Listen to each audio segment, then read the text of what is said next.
do you do? This is Clive Brooke. It is said that Christian II, a 16th century king of Denmark, was informed one night that a courtier had been stabbed and killed in a tavern brawl. The candles had been extinguished during the fight, and the murderer was consequently unknown. Now, determined to discover him, the king ordered all who had been present to reassemble in the tavern. One by one, they were made to lay their hands over the heart of the dead man. As the last man, a soldier, obeyed the king's command, blood trickled from the mouth of the corpse. Thereupon the soldier broke down and admitted the murder. This charming little tale is the origin of the belief that when confronted with the evidence of his guilt, the criminal will confess. Coupled with the maxim that a murderer will always return to the scene of his crime, it formed the basis of criminal detection for many years. The practice in England was to stick the head of a victim on the top of a pole, and for officers of the law to stand guard over it, scrutinizing the demeanor of each passerby. This was done with the trunkless head that was discovered on the left bank of the Thames early in 1726. It was only one of the appetizing episodes in the casebook history I'm about to tell you. By way of warning, or perhaps inducement, I've called the case Buckets of Blood.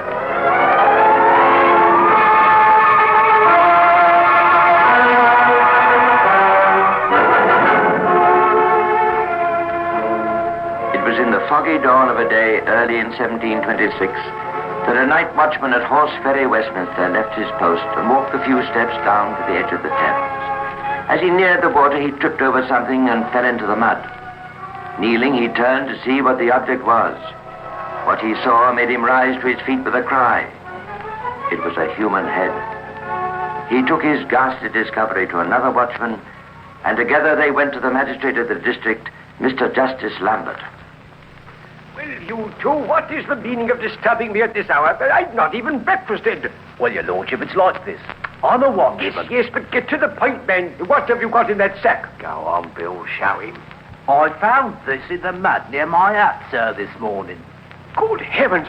Return it to the sack, man. I stumbled on it as I was walking down to the... Return it to the sack, will you? There's mud dripping all over my carpet. I found this bucket just near where Bill found the head. Take it out of the house, man. There's blood on it. It's bound to drip. Oh, my beautiful carpet. All right, very good.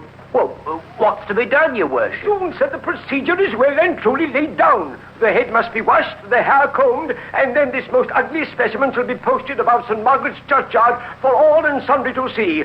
Thus we shall perhaps discover the identity of this bodiless corpse. And now, sir, you may depart, leaving the evidence in the scullery, if you please. Oh, what an unconscionable hour to be shown such a hideous object. When the mud and blood had been washed away, it was seen that the head was that of a middle-aged man.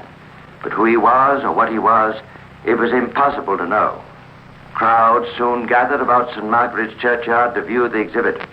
And on the third day, a shopkeeper called Ashby, John Ashby, excitedly grasped his companion's arm. Reg, look. What is it, John? The head on the pole. Oh, I've already seen it. It's been up these past 3 days. But for sure, it's a man. Come with me, Reg. Oh, you don't mean to drag me through this. Come on. Yeah, well, on down. Well, now you've a close view, John. You satisfied? Yes, I am. Come on, Reg. Oh, now, look here, John. I refuse to be dragged about like this. Very good, then. You go to the Eagle Tavern. I'll meet you there at 2 o'clock. Now, where will you be until then? I shall be talking to Mrs. Catherine Hayes about that head up out there on the pole.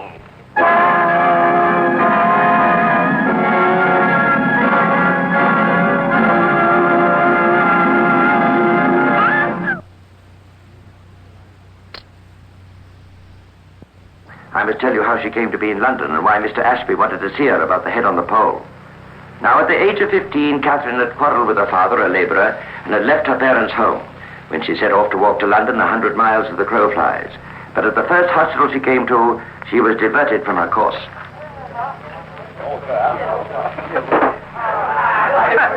Glad that you're a comely wench, eh? What they call you, my pretty one? Cat, so please you, sir. So please me, eh? Gad, but you please me greatly. Do you work here, Cass? No, sir. I'm on my way to London. London City is no place for you, my lovely. Look about the room, lass. What do you see? A goodly lot of men, sir. Fine officers all, I'd say. Indeed we are, begad. His Majesty's truest and most loyal soldiers, what?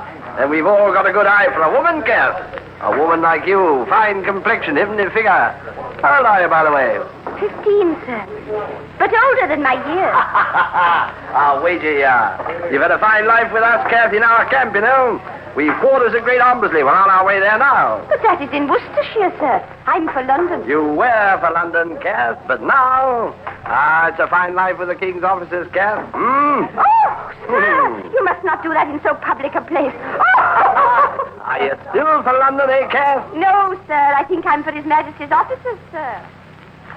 But after 2 years, the officers became tired of Kath's company, and she was advised to leave the barracks. Her next stop was in the county of Warwickshire, where she became servant to a farmer called Hayes. The farmer had a son, and Kath at 17 was extremely attractive. Thus it came about that the elder Hayes soon found cause to have a serious talk with his son. Oh, come in, Arthur. I want to speak to you. It's about Catherine, isn't it, Dad? Yeah, you always were an honest lad. Yes, it's about Kath.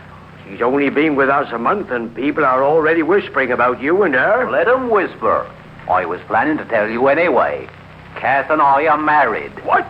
How can you be? This is a joke. Some prank of yours. No, Frank, Dad. We married secretly in Worcester last week.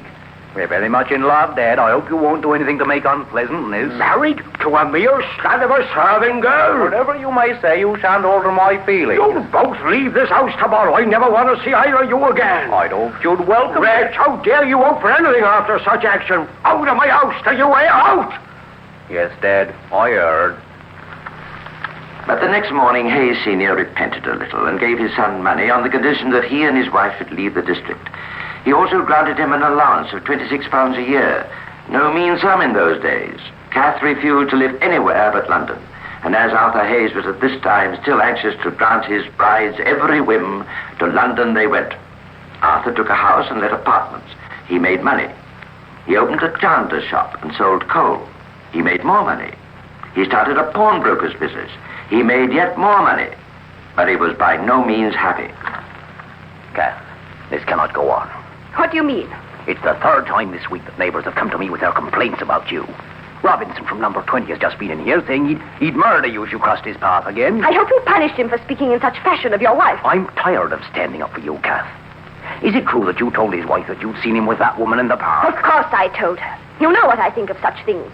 And if we women did not stand together... Why must you be forever making trouble with my friends? John Ashby was in here only yesterday asking if it was you who spread the rumor that he couldn't pay his rent. Well, he can't, you know it. And who are you to tell everyone about it? No one is perfect. You least of all. Do you think I don't know what happens in this house when I'm away on business? How dare you? Oh, don't deny it. Spare me that. Arthur, how can you? My husband. You know I love you more than anyone or anything. We leave here on Tuesday, Kath.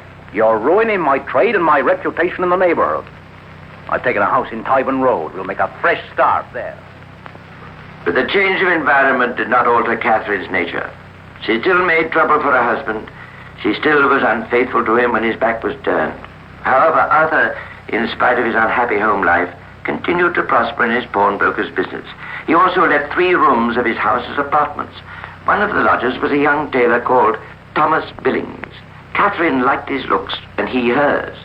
By the way, he was young enough to be her son.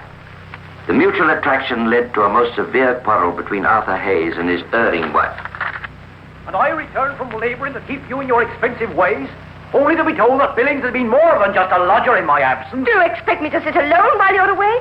Am I to have no company? Not only do you cheat me at every turn, but you had such an orgy here with him that the whole neighborhood hears of it and laughs at me and pities me for being a fool, a deceived man. You are a fool. Cannot you open your eyes? See that you no longer please me? I wish for a change, Arthur. I'm still young, you know. Another word in that tone, Catherine. You blind idiot. Do you expect me to deny the advances of an attractive youngster like... Oh, you brute! Perhaps that will quiet. And strange to relate, Catherine's disposition changed from that day forward in Arthur's presence. To him, she was gay and charming. But to Billings and another lodger named Wood, 2 rather simple souls, she showed her true feelings towards her husband, and they were not quite so charming. You know, Mr. Wood, what a good-for-nothing Arthur is. Well, he's been a good friend to me, Mrs. Hayes. Billings here can vouch for that, can't you, Tom? Well, I don't think he's all he seems to be. That's right, Tom. Of course he isn't. Two things you don't know. First, he's an atheist. Is he? Yes. And I've heard it preached that to kill such men is right. So what sin it must be.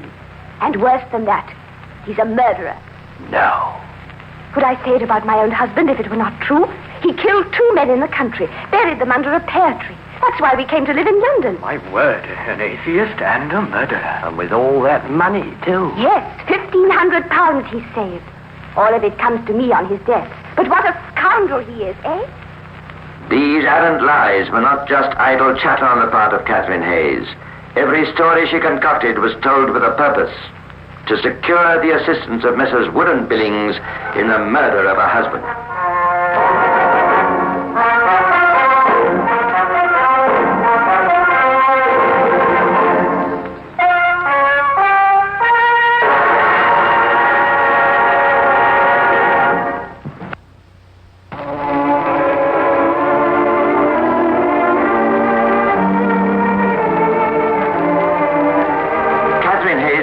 Nightly with her lodgers, Wood and Billings, on the best way to dispose of her husband. Still undecided, they were given some unexpected help by their victim. One night, Wood returned from work to find Mr. and Mrs. Hayes and Billings in an uproarious mood. They'd been apparently shutting out the cold with the aid of large quantities of liquor. Good evening, Mr. Wood. You look cold. There's a bad fog outside. Never mind the fog, Woody. Join us and drink up. Yes, it's the best remedy for a cold in the world. Drunk over a guinea's worth of liquor. You know, I'm not drunk. Are you, Tom? Drunk? Not I. See, Hayes, I'll wager you couldn't drink 6 bottles of Mountain and still be sober. If you can, I'll pay for it. And if it knocks you over, you pay. A bargain, a bargain. 6 bottles of Malaga, eh? Pour me a thirst quencher. I'll get the bottles. Have a drink, Mr. Wood. Kick furniture. Well done, Tom. It was just the right moment. Now remember your promise, you two. What, tonight? The best opportunity we've had. He's sure to be drunk after this. But I did not pledge myself. You did. To get rid once and for all of a murderer. To kill him means less than to kill a dog in the gutter. And I'll not be stingy with the money. You promised, didn't he, Tom? I heard him with these 2 ears. All right. Sweet lasso, sweet lasso. Halfway through the first bottle already. I'll do it easily, Billings. Go to it then, Hayes. You've still got another 5 bottles. That's 1. Can't be bothered with tankard. From the bottle now. Up for a bit of air.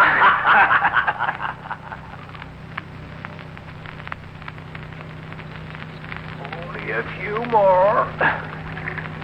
Oh, spilled. Spilled, hang it. I spilled some. Oh, don't count it against me, Billings. You're doing marvels, Hayes. Hurrah, finished. 6 bottles of Mountain. And you pay. Where am I? I'm so giddy. He's completely insensible. Carry him onto his bed. Take the legs, Billings. I've got the shoulders. Heavy with all that wine in him, huh? There, you lead the way. Lay him on the bed. I'll fetch the hatchet.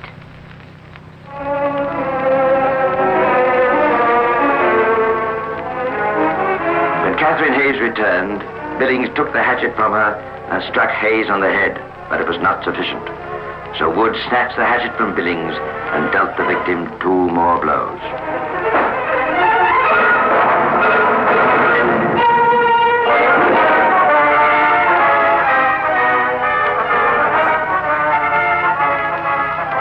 What shall we do with the body? Throw it into Marylebone Pond. We'll burn the clothes. The head we must put in the bucket and carry to Westminster, where we can throw it into the Thames. No one will ever find out who it is. Quickly now, we must finish by daybreak. And so it was that a watchman at Horse Ferry, Westminster, stumbled over something the next morning, and that a man called Ashby 3 days later thought he recognized the head on the pole in St. Margaret's churchyard and went to see Mrs. Catherine Hayes. Yes? Oh, it's Mr. Ashby, isn't it? I wasn't sure whether you'd remember me. Oh, yes. You knew my husband before we moved here. Is your husband in, Mrs. Hayes? No. Arthur's away. Oh? May I know where? Portugal. You're sure, Mrs. Hayes? I have reason to doubt it. But perhaps you can convince me. Why has he gone to Portugal? It's a sad story, Mr. Ashby. Some time ago, my Arthur fought with a man. The man died from the blows Arthur struck, and his wife was going to the constables about it. But finally she agreed to say nothing, on Arthur's promising to pay a certain annual allowance to her. Recently, Arthur lost a lot of money. He could no longer pay the woman the money, so he has fled to Portugal. I see. Thank you, Mrs. Hayes. Good day. Ashby quickly repaired to the Eagle Tavern to meet his friend Reg Longmore, and there told him what Catherine Hayes had said, explaining also that he was sure that the head in St. Margaret's churchyard was that of Catherine's husband. Between them, they decided to test her story, which is the reason that Longmore visited the lady that afternoon, pretending that he was a friend of Arthur's. He was told the same story. Almost. But then, you see, Mr. Longmore, ma'am. Mr. Longmore, my poor husband lost an amount of money so that he could no longer afford to pay this widow the allowance. In the end, against my wishes, of course, he decided to leave the city. And where did he go, ma'am? Oh, I wouldn't tell anyone, you understand, but I would like to make contact with him, if possible. North of London, sir. He gave me no more exact address, but I think he is in Hertfordshire County. Oh, indeed. Well, thank you, Mrs. Hayes. You've been most helpful. And she never mentioned Portugal once? No, not once. Oh, she was not quite certain, but she thought he was in Hertfordshire. I think you're right about this affair, John. Well, I'm sure of it. Something else has happened since I saw you to confirm me in my suspicions. Oh? I went to see a rogue called Billings after you left me. He's a tailor and lodges in Arthur Hayes' house. I asked him if he'd seen the head in St. Margaret's churchyard. Well, go on. He said he hadn't. Whereupon I disclosed that I was sure it was his landlord's. And you know what was his reply? He cried, "Nonsense. How could the head be his? I left him well in bed when I came to work this morning." John, we can go no further in the matter, for we cannot take the law into our own hands. Justice Lambert's the man for us. You speak truth, Reg, though I'm determined to be there when they make the arrest. On being told the story, Mr. Justice Lambert decided that there was a prima facie case against Catherine Hayes, and that he would attend to the arrest himself. Summoning the assistance of 2 officers of the Life Guards, and followed by Ashby and Longmore, he appeared at Mrs. Hayes' lodgings at 9 o'clock that night. With no ceremony, they walked upstairs to a room. Open in the name of the law. Who's there? Open in the name of the law. As soon as I have put up the clothes. Hurry then, madam. Officer, have you the casket I gave you as we set out? Yes, Your Worship, I have it here. It shall perhaps be required before this episode is through. Now, madam, are you prepared? What do you want? Officers, seize her. Look, there's Billings sitting on her bed. Thomas Billings, eh? I have a warrant for your arrest also. Make up another of your stories, Billings. Billings has been mending his stockings. His eyesight must be extremely good then, seeing that there is neither fire nor candle in the room. Why are we being arrested? Officer, give me that box. Here you are, Your Worship. Lift out its grisly contents. There, madam. Do you not recognize this? Oh, it is my dear husband. Here now, wife. That's better. In my arms like this instead of that box. I must have a lock of his hair. Oh. She's fainted. She has perhaps seen too much of his blood already.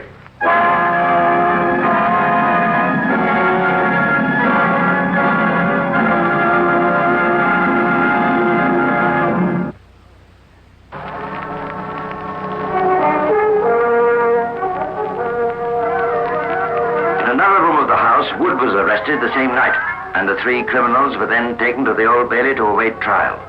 Billings was the first to speak out in the hope of being treated leniently. On his advice, Marylebone Pond was dragged, and the remaining limbs of Arthur Hayes were discovered.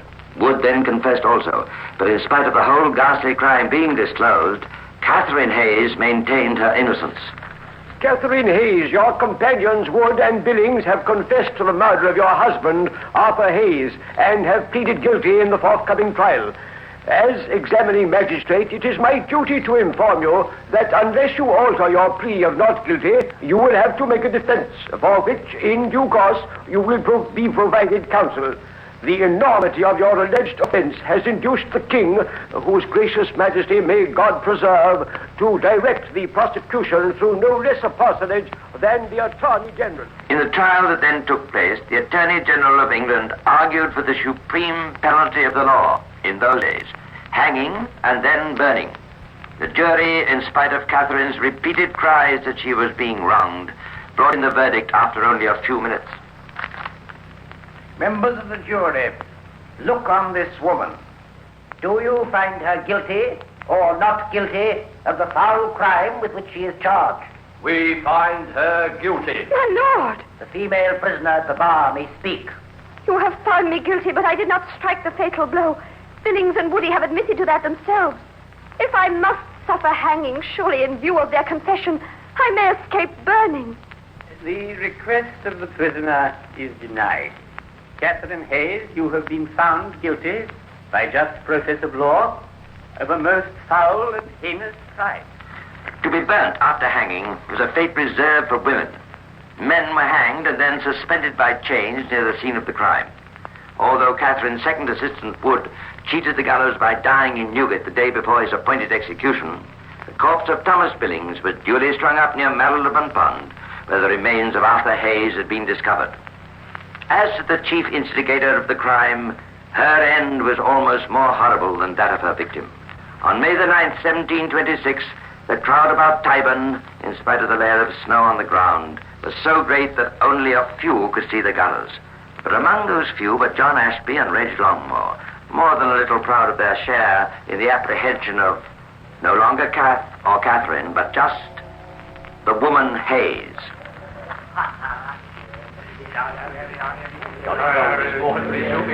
Here she comes, Reg. Can't see her face at the moment. Oh, they brought her on a sledge. Oh, wish they'd silence that bell. It's the death knell from St. Sepulchre's Church. It'll stop when she dies. See, they're chaining her to the stake. First they'll strangle her and then light the faggots. She looks calm. They've got the rope round her neck. Any moment now. She's up!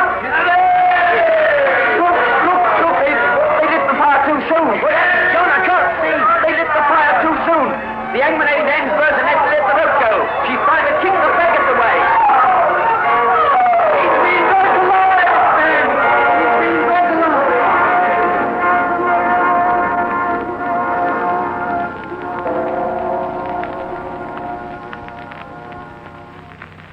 It is strange, perhaps, that fate should reserve such a death for such a woman. In any case, that was the macabre finale to the history of Catherine Hayes. Don't be too horrified by this story. It took place a long time ago, when it was much more difficult to keep a good head on your shoulders.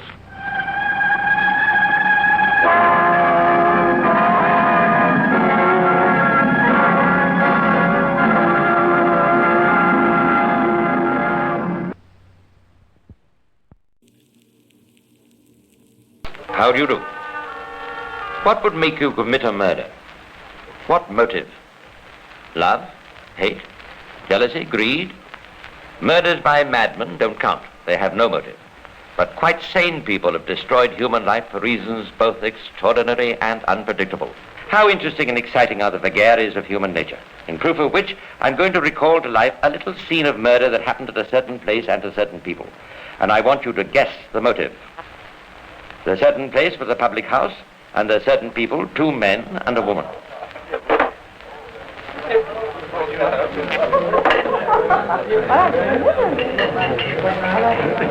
Look, Bill, here's Mary Haldane. I haven't been seeing her around the old haunts lately. Certain it is that I've never set my eyes on her at this time of day. She usually is sleeping during the light hours. I'm thinking she looks none too happy. What do you think of her for, you know? She'll be the right type. I don't think she'll be missed. Let's try her out.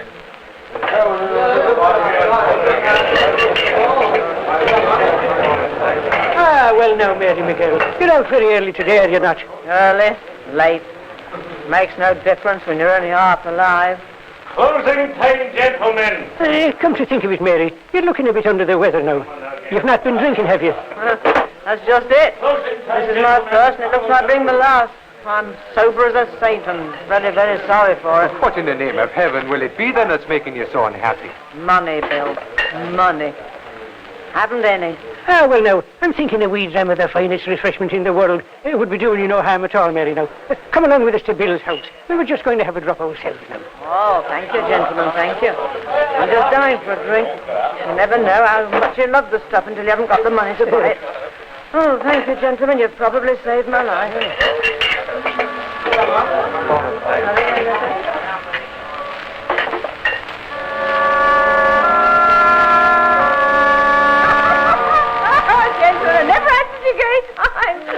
Oh, no, I shouldn't have any more, do you think? You've given me so much already.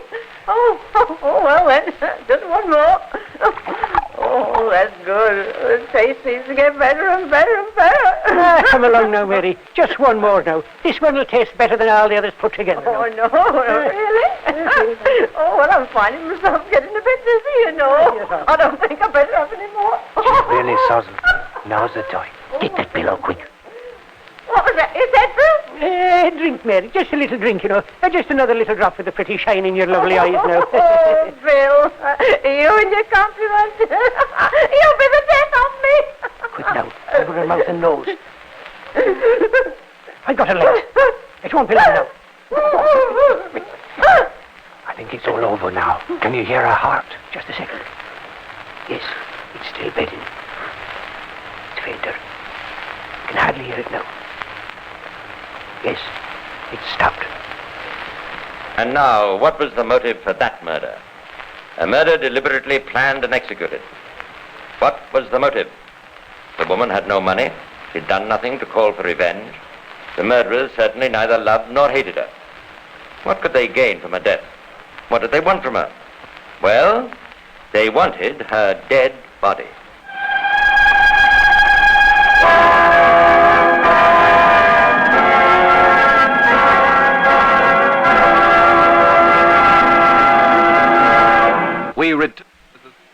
If you have high blood pressure, here are good reasons to stay on your medication. There are people around who need you so. They shower you with love just to let you know.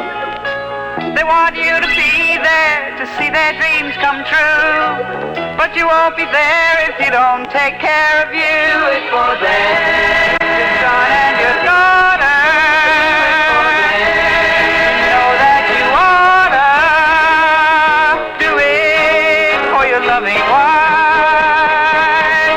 If you won't do it for yourself, do it for all the loved ones in your life. Don't let high blood pressure lead to a stroke, kidney, or heart failure. Treat it and live.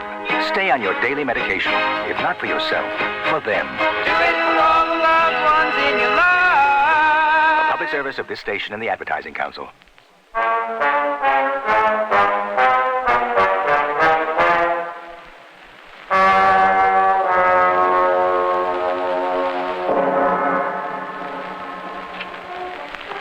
We open our story in November 1827 in Edinburgh, Scotland. There, in a filthy retreat called Tanner's Close, situated in the lowest quarter of the city, there existed a tramp's lodging house. The terms were not exorbitant, 3d per person per night. But the fact that the hovel only contained 8 beds did not mean that only 8 lodgers were accommodated. They usually slept 2 or 3 in a bed. The landlord was an Irishman, William Hare. In the house as a paying guest was another Irishman, William Burke, with his girlfriend, Helen MacDougall. As Burke and Hare were friendly, so did friendship spring up between Mrs. Hare and Miss MacDougall. Now for the story. On this particular evening, Hare came into Burke's room in an obviously angry mood. Hello there. Evening to you here. And what is it I can be doing for you? Oh, I was just dropping in for a spot of talk and perhaps a spot of spirit. Yes. I was just having a dram myself. There's nothing to touch it. That's true enough. One could buy a lot of whiskey with £4 now, couldn't one? And why £4? Now then, come on with you. What is it you'll be having on your mind?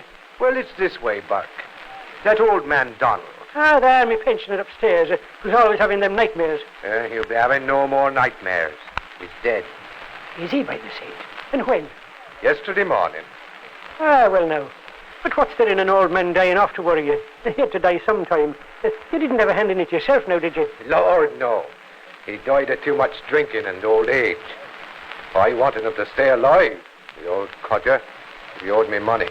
That'll be the £4 you mentioned. Yes, and he's left nothing. Not a farthing. Ah, that's bad. Bad indeed now. I'm terribly sorry here. Burke, I've been thinking now. There might be a way of, so to speak, retrieving the money. A relation? No, he had none to my knowledge. Would you be knowing of a Dr. Monroe? He's a lecturer at the medical school. Ah, I've heard his name somewhere now. He lectures to the students on anatomy or some such name, and he shows them what he's driving at in his talk by pointing it out on a body, a dead body.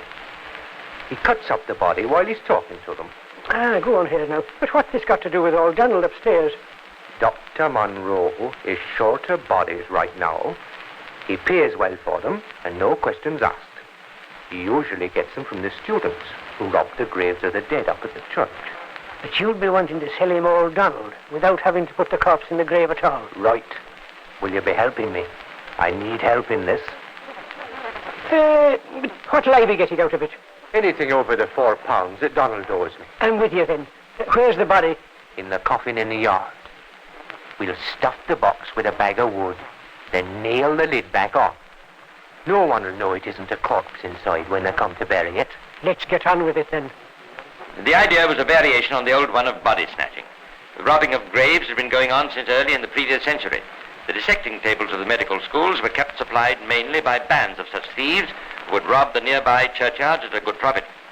If you've ever been to Edinburgh, you will perhaps have noticed the cage-like effect of certain cemeteries, the graves being fenced in with iron bars. These are relics of an age when the sleep and peace of the dead were liable to be disturbed by the resurrectionists, as they were called. Sometimes the robbers would keep a watch over the aged and ailing members of the community, waiting for death to do its work. And then, almost before the body was stiff in its grave, they would dig it up and take it to the nearest market, in other words, the nearest medical school. It was illegal, of course, and the strict Scots religion made the crime very unpopular. But all this tended to make the price of bodies higher, and though the risks were great, so were the profits. And this must be the door, number 10. That's right.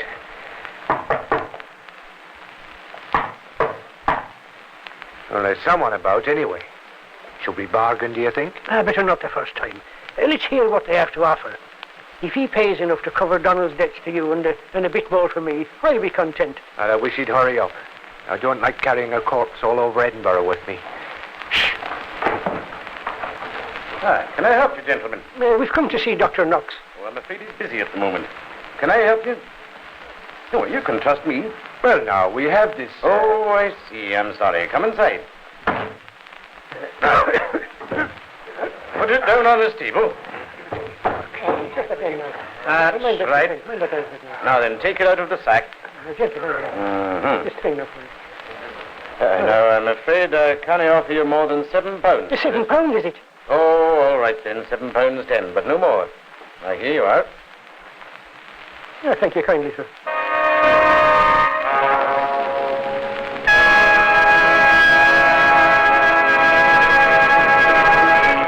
In a moment, we'll return to the secrets of Scotland Yard with your host, Clive Brooke. These days, we're hearing a lot about productivity. And it's easy to see why.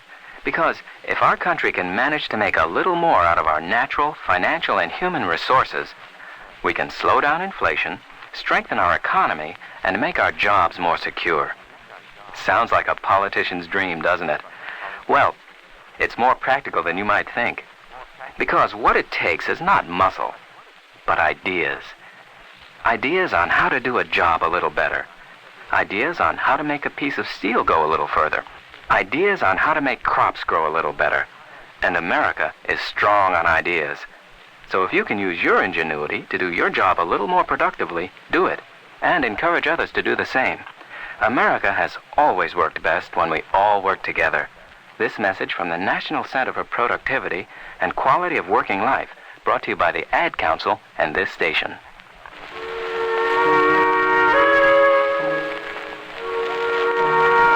Among the lodgers at the establishment of William Hare was a miller named Joseph. How's that fella Joseph getting on? He was coughing all last night. I couldn't sleep a wink on his account now. Ah, he's worse. And his fever's alarming the other lodgers. Bad for business, you know. Some of them will be leaving unless he gets better soon. Better or worse? Much worse. Eh? Let's go and see him. We might be able to put the poor devil out of his suffering. And here, I'm thinking Dr. Knox might be getting a wee bit anxious about bodies for his lectures. Are you with me? Yes. Joseph would be better off dead anyway.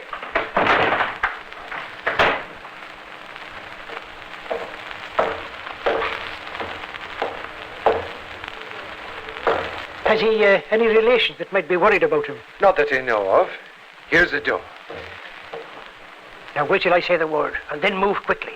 We don't want him making an unholy row. Hold on. Half shares when we sell the body. Of course, man. What did you think? Come in. Good evening, gentlemen. Good evening to you, Joseph. And how are you feeling tonight? Oh, Mr. Burke, I haven't long for this world, I fear. Not long. What do you think here? Not long, I fear. Quick now, put the pillow over his mouth. I'll hold his legs. I've got you.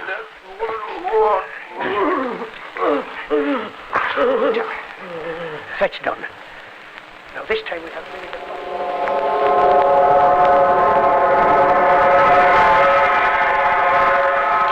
In Burke's later confession to an Edinburgh evening paper, he winds up this particular episode with the words, "Sold to Dr. Knox for £10.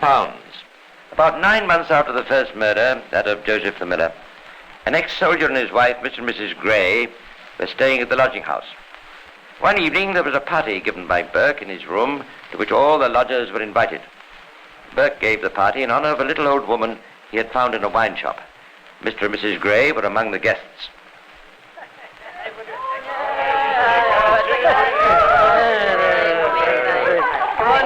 Would you believe it now?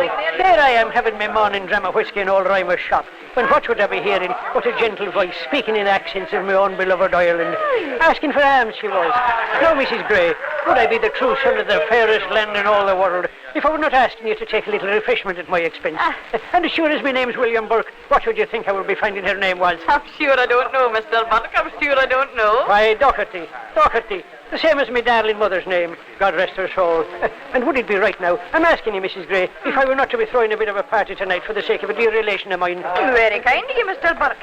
But are you not thinking your dear relation is a wee bit too much of the whiskey? She's old now and none too steady in her feet. Oh, Billy here will be taking care of her. He's dancing with her now.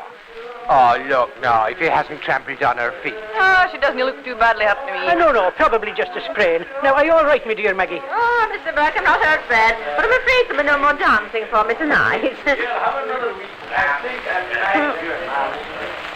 Nor any other night. The party continued drunken and noisy into the small hours. Mr. and Mrs. Gray left comparatively early, but returned on Hare's invitation to breakfast the next morning. Tell me, Mr. Burke, what became of the old lady you had with you last night? Doherty, do you mean? The old hag. Did you not hear the row in here all night? She got so drunk she thought she was 50 years younger and started getting much too friendly with me. We kicked the silly old baggage out of the house. Well, that's so, Burke. That's the truth I'm telling you, Mrs. Gray. I put up with the old girl as long as I could, but we had to get rid of her in the end. Oh, what a row she made. but she's quiet enough now, Mrs. Gray. Keep away from that bed, if you please, now. Oh, I'm sorry, Mr. Burke. I wanted to get to the potatoes. They're under here, aren't they? What in the name of mercy are you doing near the bed with the lighted pipe in your mouth now? Come away, do you hear? What's my pipe got to do with it? Wait, woman, you might set the straw on fire with it, and then there'd be a nice mess now. I'll get the potatoes myself, and I'll warn everybody to keep away from this part of the room. This peculiar conduct naturally aroused the curiosity of the Grays, but it was not until nearly evening that Burke left the house, by which time Mrs. Gray must have smoked several more pipes. As soon as Burke left, she went straight to the bed, lifted the cover, and there she discovered the dead body of Mrs. Doherty. It is due to the unswerving honesty of Mrs. Gray and her husband that the criminals were brought to justice. Both Burke and his mistress tried to bribe them to keep quiet about their discovery. They were poor people, and the offer of £10 a week must have been very tempting, but they went to the police. And gradually the whole horrible story came out, though it was not until much later, when Burke made his confession, that the public learned the full extent of the crimes that had been committed in Tanner's Close. For the moment, only the murder of Mrs. Doherty was before them. But was it murder? The first job of the public prosecutor was to prove this, to establish what in Scots law is called the corpus delicti. But owing to the subtlety of the murderer's methods, the surgeon of the Edinburgh City Police was unable to say whether the old woman has really died from violence. The evidence against all four concerned was inadequate, and at one time it looked as though it would be a case of having no trial. But finally, as all four still denied all accusations against them, it was decided that Hare should be asked to turn King's evidence. Hare readily accepted the offer. He came into the court with a ghastly smile. William Hare, we observe that you are at present a prisoner in the toll booth of Edinburgh. And from what we know, the court understands that you must have had some concern in the transaction now under investigation. It is therefore my duty to inform you that whatever share you might have had in that transaction, if you now speak the truth, you can never afterwards be questioned in the court of justice. These words must have reassured him greatly. He implicated himself and his partner Burke with every word he spoke, knowing all the time that only Burke would pay the penalty.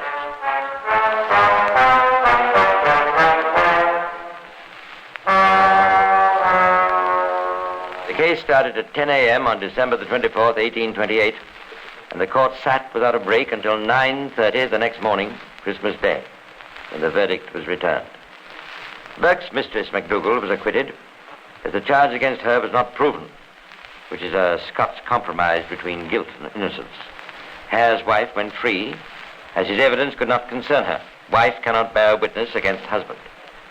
That William Hare himself went free seems unjust to us now, but at the time it was a case of one or neither, and the course taken was the only possible one within the law. I would like you all to hear the sentence passed on Burke. It was the normal one for murderers in Scotland, but it has, I think, a special significance when applied to a man who made his living by the sale of corpses to the medical school. And upon that day, to be taken forth from the said toll booth to the common place of execution in the lawn market of Edinburgh, and then and there to be hanged by the neck by the hands of the common executioner upon a gibbet until he be dead, and his body thereafter to be delivered to Dr. Alexander Munro, Professor of Anatomy in the University of Edinburgh, to be by him publicly dissected and anatomized. And may God Almighty have mercy on your soul. And so it was that William Burke ended up in the same way as the numerous men and women that he and his fiendish partner had smothered to death, on a lecturer's dissecting table.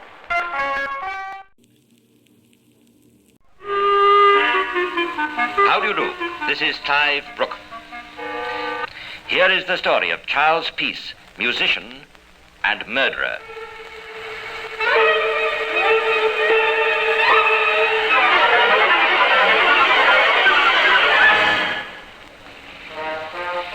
Just over 70 years ago in Manchester, England, a man named William Habron was on trial for the murder of Police Constable Nicholas Cock. The jury were out considering their verdict, and in the court itself the usual debates were raging as to what that verdict would be. Look, mister, I don't know you, I'm afraid, but what would you say to a little bet on verdict? I say this man Ebron will get off. I'll take your bet with great pleasure. I think and I hope that he'll hang. Right. 5 shillings. Make it 10. I'll give you 3 to 1. Done with you, sir. Beg pardon, but what makes you so sure? I've never heard such a flimsy lot of evidence. Just because he was heard threatening the policeman the day before, and just because his boot happened to fit that mark left in the mud. Well, those aren't the things that matter to me. A man looks like a murderer, and I think the jury are convinced. Do you find the prisoner at the bar guilty or not guilty of the murder of Police Constable Cock on the 27th of July last? We find him guilty. It was odd that the winner of the bet should have been so positive of Habron's guilt, for he was the one man in England who knew that Habron was innocent. He knew this because he himself it was who had shot and killed the policeman 3 months previously. The winner of the bet was Charles Peace, and it was completely in keeping with his character that he should attend the trial of the man who was sentenced to death for a crime that he, Peace, had committed. At this time, Charles Peace was 44 years of age. He was ugly, with a maimed hand and a permanent limp. His father had been a wild beast tamer, but had failed to tame young Charles, who grew up into a brutal and unruly ruffian, with a passion for playing the violin.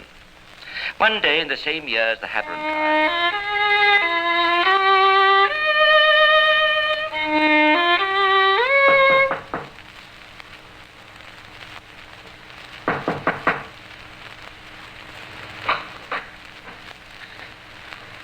Yes? What is it? Sorry to bother you, Mr. Peace. Me and my wife live in the house opposite. My name's Dyson, Arthur Dyson. I'm an engineer. How do you do? This beautiful lady is your wife? Yes. We heard that you made picture frames, Mr. Peace, and wondered if you'd make some for us. There's nothing I wouldn't do for such a charming lady as you, Mrs. Dyson. Well, look then, Mr. Peace. We've made a note of the size of the frame we want, so would you go ahead with a couple, and we'll see if we want any more. Yes. You may call for them in a couple of days. Goodbye. Goodbye, Mrs. Dyson. Oh, goodbye, Mr. Peace. I'll come for them the day after tomorrow.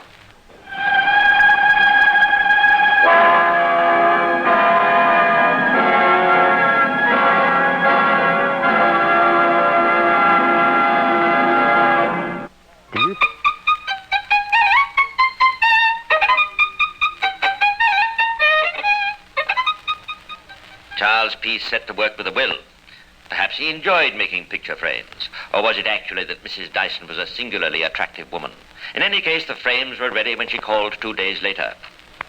Arthur Dyson watched for some weeks while Charles Peace made himself more and more of a nuisance. Finally, sick of having the man continually at his door, in and out of the house, or waiting for Mrs. Dyson in the street, Arthur Dyson wrote out on a card, "Charles Peace is requested not to interfere with my family," and threw it into Peace's garden. By way of answer, Peace tried to trip Dyson up in the street and threatened to kill both him and his wife with a revolver that he then produced. Dyson went to the police. And for 6 weeks he's been pestering my wife with his attentions. He knows he can no longer come into my house by ordinary means, so he dresses up as a woman and pretends he wants to sell Mrs. Dyson something. I've twice caught him peeking through keyhole of our front door. So you see, officer, I've good cause to take out this summons against him. To be doubly sure that he leaves us alone, we're moving to another part of Sheffield. And when the Dysons went to move into their new house, they were met by Charles Peace coming out of it. He ran off as they approached, but he was back that night. Oh, you wicked man. Don't you know there's a summons against you? How dare you come back to bother us? I came back for you, Nellie. You coming away with me? Coming away with... You must be mad. No good you calling me things. You coming with me? Got quite a bit of money, my love, and just you and I... Don't know what you think you're saying. Now go away from here, Charles. I'm asking you for the last time, Nellie. Are you coming? If you don't go away from here this minute, Charles Peace, I'll call... No, you won't. Not when you've seen this. It's a pistol, my dear. And either you do as I say, or... Nellie! Nellie! Oh, there you are. What's this? What? Why, you scoundrel, how dare you come back here? Good evening, Mr. Dyson. I shouldn't come any nearer if I were you. Threaten me, would you? Look out, he has a gun!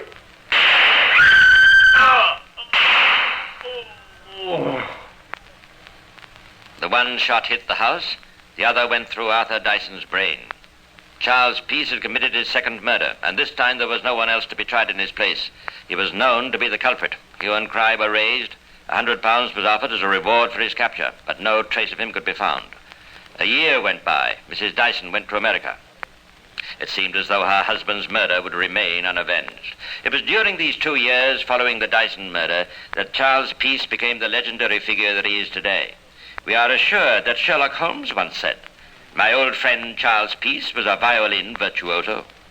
But the murderer had other talents as well. Reciting, for instance. Slaves like beds.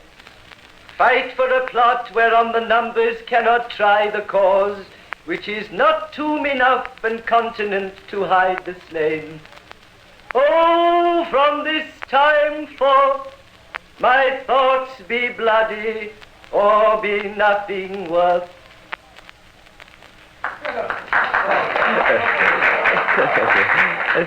Thank you.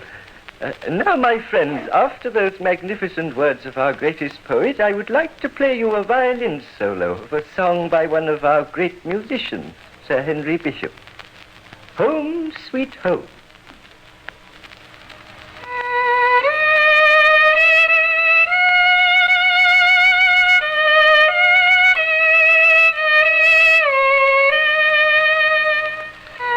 Modestly billing himself as the second Paganini, or the great Ethiopian musician, Charles Peace toured the country for a while before taking up permanent residence in London. The police dossier of his escapades became larger and larger. Why, then, was he never arrested? But he was. There was one famous occasion. You know, Bill, the sooner we get this bloke to Scotland Yard, the happier I'll be. Yes, he's a tricky devil. Can't trust him an inch. Ah, well, don't speak too loud. You might wake him. Even with him tied to you by handcuff, I prefer to keep him asleep. He looks just like a monkey. He smells like one. You might open the windows, don't you think? Yeah, right you are. Oh, it's stuck. Hold the strap a minute. I've got it. Try hanging it at the top. Hey, here. Oh, no, you don't. Stop it, Bill. You've got to jump from the train. Goodbye, gentlemen. Have a pleasant journey to the yard. Pull the communication cord.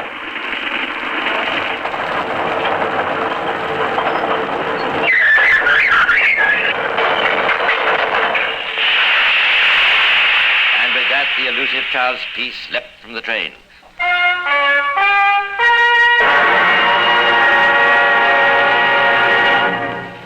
In a moment, we'll continue with more of the secrets of Scotland Yard.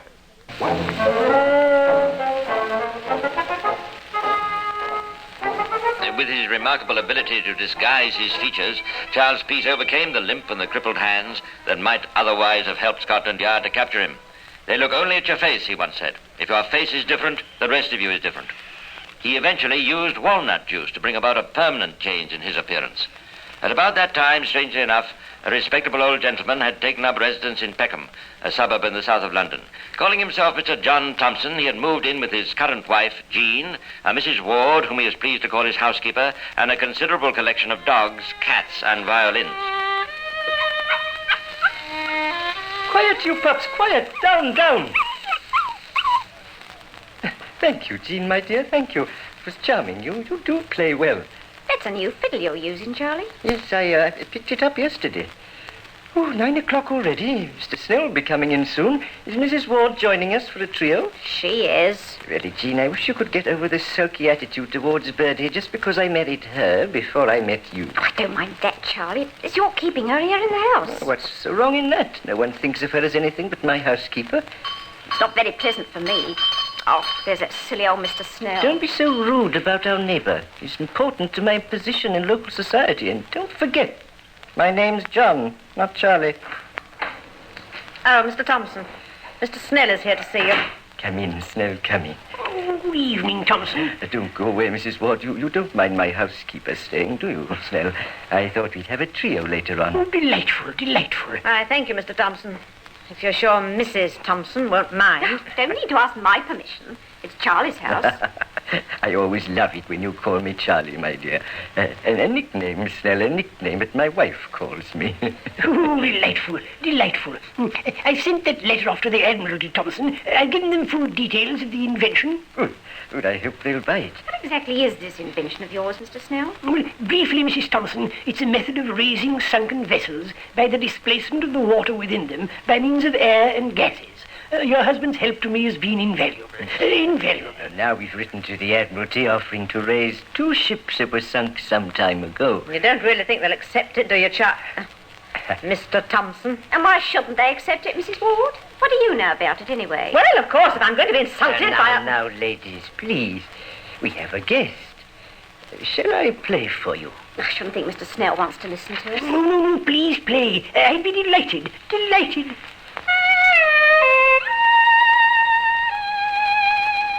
It was after charming domestic scenes such as this that Charles Peace, for of course he was Mr. Thompson, committed most of his burglaries. On this particular night he slipped out of the house on one of his expeditions, and a few hours later 2 policemen patrolling in Blackheath, another London suburb, saw something rather suspicious.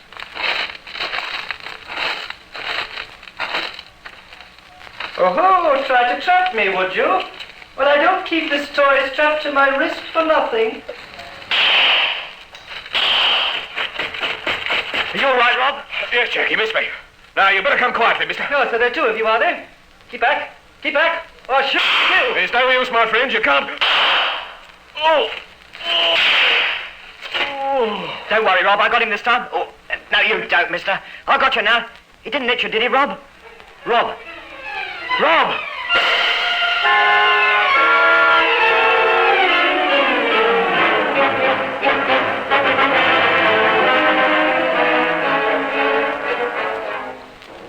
Charles Peace had nearly committed his third murder. Luckily, the shots were not fatal, and Police Constable Robinson pulled through in hospital later. At the station, the captured burglar gave his name as John Ward. His age is 60. A set of housebreaking tools was found in his pocket. He was remanded for a week and then committed for trial at the Old Bailey. While waiting in prison, Peace, still calling himself John Ward, wrote to Mr. Snell, the inventor, asking him to visit in prison a poor, broken, unfortunate man. Now, Mr. Snell did not know anyone called John Ward, but out of curiosity, he visited the prison all the same. To his astonishment, he found that his correspondent was none other than his old friend and neighbor, Thompson. He immediately told the police, who went straight to the Thompsons' address. Yes, what is it now? Beg pardon, madam. I'm Inspector Kelvin, Scotland Yard. Are you Mrs. Thompson? Suppose. Anyway, I'm the only one left in the house. That pesky cat of a first wife of his has cleared off and taken most of Charlie's valuables with her. Charlie? I thought this man's Thompson's Christian name was John. Lord, didn't you know? His name isn't Ward or John or Thompson or anything else he likes to tell you. He's Charlie Peace, the man you've been looking for 2 years over that Dyson murder. Well. So you didn't know who you had in your prison, eh?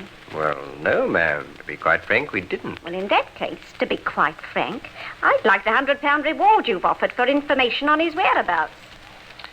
Having been found guilty, the law was not through with him yet. Scotland Yard had checked the facts given to them by Mrs. Thompson, and a second trial was now on its way. The trial of Charles Peace for the murder 2 years previously of Arthur Dyson.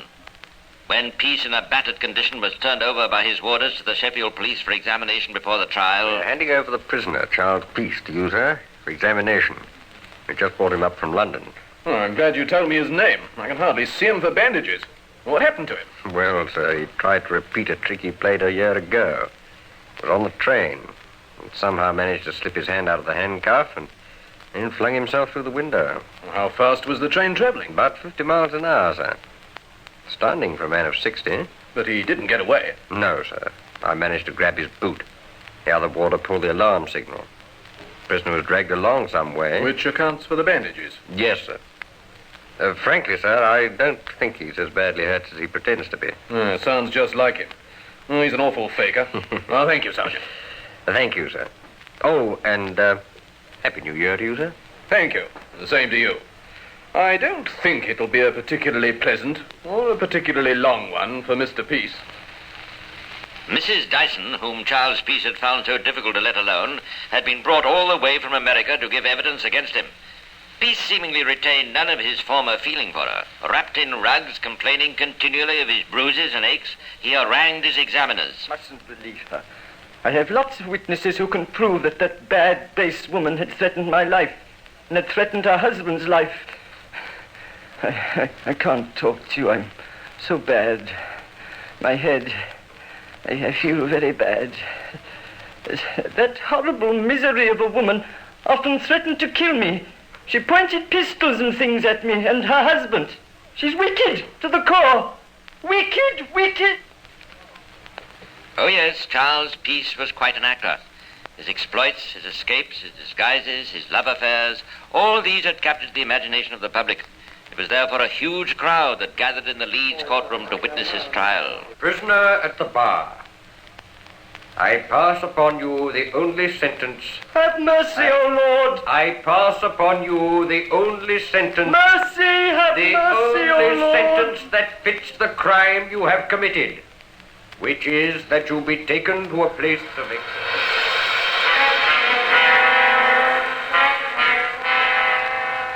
In his cell before the execution, Charles Peace confessed to the murder of Police Constable Cock 2 years before, the murder for which another man had been sentenced to death. Sizes and had William Habron sentenced to death. I even had a bet on the verdict. Now, sir, You're a clergyman, I know. Perhaps you will say I was a hardened wretch for allowing an innocent man to suffer for my crime. What man would have done otherwise in my position? I should certainly have been hanged for the crime. And I tell you this, for I feel that I have nothing further to gain by secrecy. It is right that you should have confessed this. Have you anything further that you wish to say to me? I wish you to let the world know that I hope no one will taunt or jeer at my wife and children on my account, but will have mercy on them.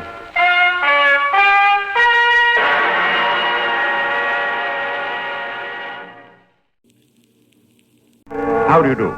This is Clive Brooke.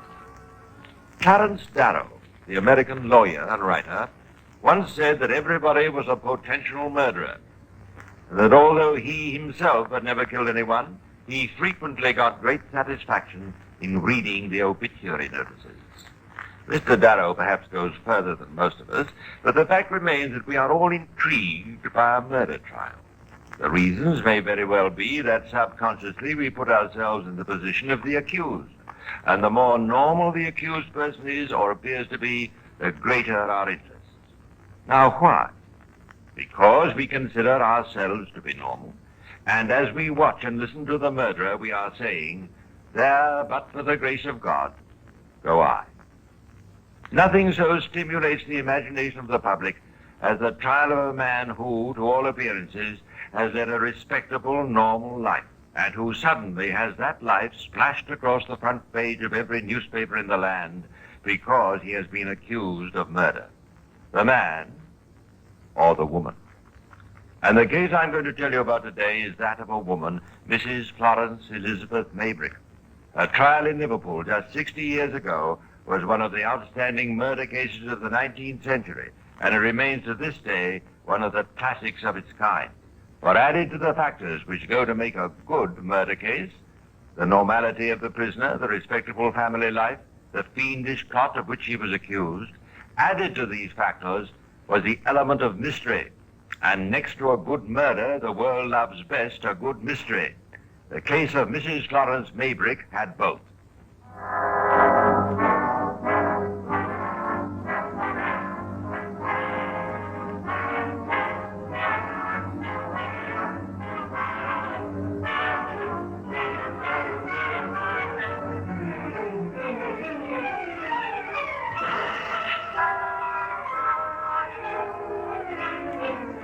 It was March in the year 1889.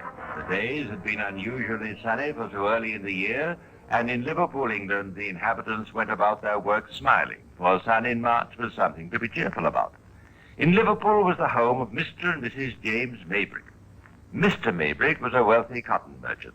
He was a native of Liverpool, and it was natural that he should live in that city, for it was the principal port in England for ships westward bound, and it was in America that Mr. Maybrick sold his cotton. It was also in America that Mr. Maybrick found his wife. But let us hear him recall that occasion to his wife and his brother on this sunny day in March at his home in Liverpool.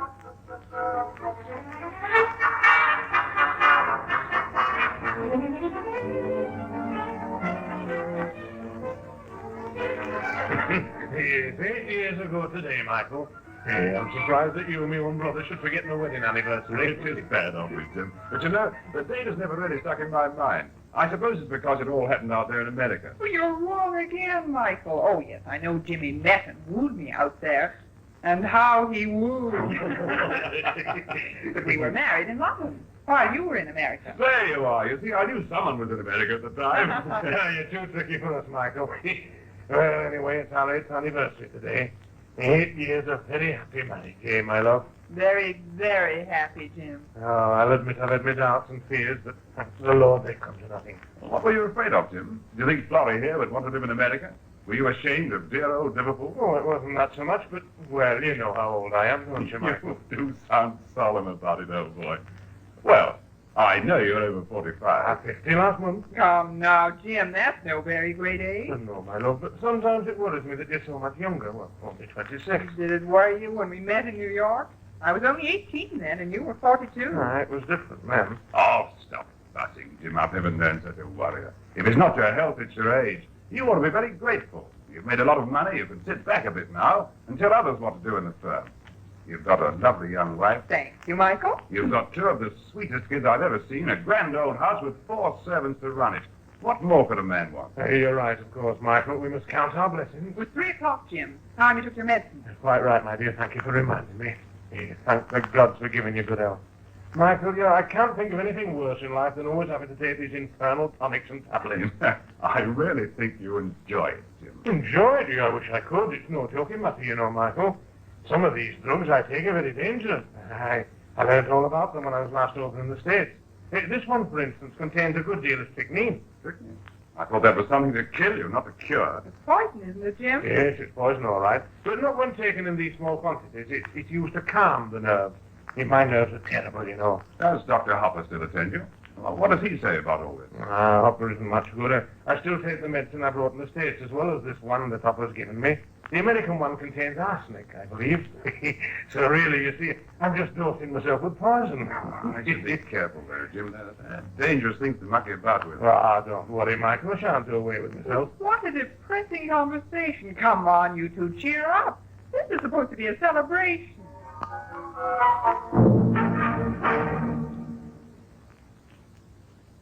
On the whole, a happy little group. There was nothing to indicate to Michael Maybrick that his brother and his sister-in-law were not completely in harmony. But then Florence Maybrick was good at acting the part of the loving and considerate wife. Even Jim, her husband, did not suspect her of disloyalty. But Florence had recently met a Mr. Brierley, a good-looking cotton broker from London, who had been most attentive and complimentary to her. She was, after all, young and attractive. Her husband was 50. Life was rather dull in Liverpool. Perhaps a weekend in London would make life a bit more pleasant. With this in mind, she wrote to the Grand Hotel, Cavendish Square, London, pretending to write for her brother. She was, in fact, booking rooms for herself and the gallant Mr. Brierley. Hello, my dear. Writing letters? Oh, yes, Jim. I'm afraid I have to go up to London for a few days. My aunt's been taken very ill, and I must be with her. I've just written to the hotel, booking a room for myself. Will you be all right, my love? I shan't be gone for more than 3 days at the most. Well, perhaps I could get away from the office and come with you. Yes, that'd be splendid. Oh, I don't know, Jim. I'll be spending most of my time with my aunt, and you'd be awfully bored. Maybe you're right. Some other time, then. You'll be back for the Grand National. Oh, as if I'd miss it. Have you ever known me miss a horse race if I could possibly help it? Of course I'll be back. Yes? What is it? Begging your pardon, but the doctor's come to see the master. Dr. Hopper. Oh, yes, of course, it's Wednesday, isn't it? Well, I'll see him in the next room. You show him in there, will you? Very good, Mr. Maybrick. Darling. Darling, I don't think that doctor's doing you much good, is he? No, I'm going to change. I shall probably consult a specialist if I don't get better soon. You know, I suddenly came over completely numb in the legs and arms. You poor darling. I hate the idea of leaving you even for 3 days. Oh, I'll be all right, Florrie. Anyway, your aunt needs you more than I do at present. And so Mrs. Maybrick and Mr. Brierley discreetly visited London. And as far as we know, Mr. Maybrick suspected nothing. But after being so discreet, Florence was just the opposite when she accompanied her husband to the Grand National on her return from London. For it was there that she happened to run across Mr. Brierley once more, and her behavior with him in public was enough to put Mr. Maybrick in a very bad temper indeed. In fact, to make him leave the racecourse and return home to wait for his erring wife. The housemaid, with the curious name of Yap, was surprised to see her master home so early. Oh, Mr. Maybrick, you quite startled me. Are you back from the racecourse already, then? Well, you can see I'm back, can't you? Well, that's early. And the mistress, she returned too? No, I don't know where she is, and I don't care. She's probably still enjoying herself at the course. Begging your pardon, sir, it's Mrs. Maybrick coming up the pathway now. She must have come on just behind you. Oh, there you are, Jim. Well, that's a fine way to treat your wife, I must say, walking off and leaving me like that. How dare you? How dare you making a fool of me in front of all those people? It's such a scandal. It'll be all over the town tomorrow.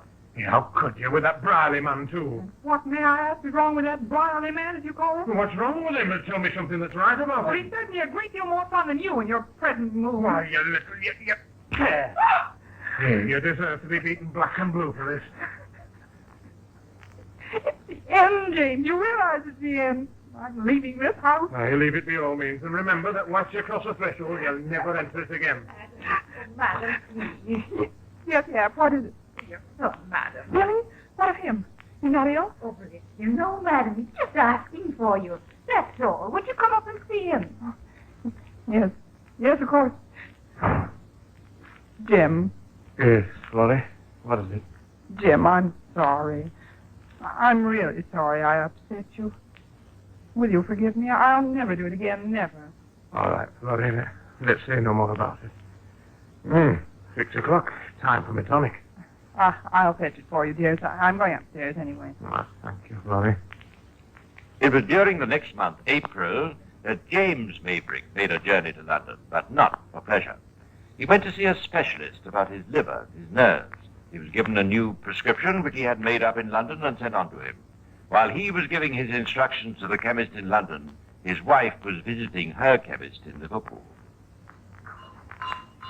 Oh, good morning, Mrs. Maybrick. Lovely day, isn't it? It surely is. When the weather's like this, I don't miss the States one little bit. What can I do for you? Oh, well, I made out a list for you. There are quite a few things, so perhaps you'll send them around the house. May I see the list, please? Oh, yes, just the usual household articles. Certainly, Mrs. Maybrick. I'll have these sent round this evening. Oh, I forgot to put down. Fly papers. Do you have some? Yes. Are these the type you wanted? Well, have they got arsenic on them? I want them real strong. Oh, I think you'll find these quite strong enough, madam. All right, send me around a couple of dozen, will you? Very good, madam. I'll add that to the list. Florence Maybrick did not use the fly papers to kill flies. She soaked them in water and thus composed a weak solution of arsenic. She did this quite openly, as openly as she had bought the fly papers from the chemist. And when the maid Yap asked her what she was doing, she explained that a chemist in America had taught her that an arsenic solution was excellent for the complexion. This idea was held by quite a number of women at the time, and there was nothing odd about Mrs. Maybrick's explanation. Perhaps it was also just a coincidence that on that particular evening, after taking some of his medicine, James Maybrick was violently ill. A new doctor, Dr. Humphreys, was called in. He attributed the sickness to the new medicine from London, which contained strychnine. This was discontinued, but still Mr. Maybrick got worse. What was the cause of the illness? Why was it that everything Mr. Maybrick ate made him sick? Was he being slowly poisoned to death?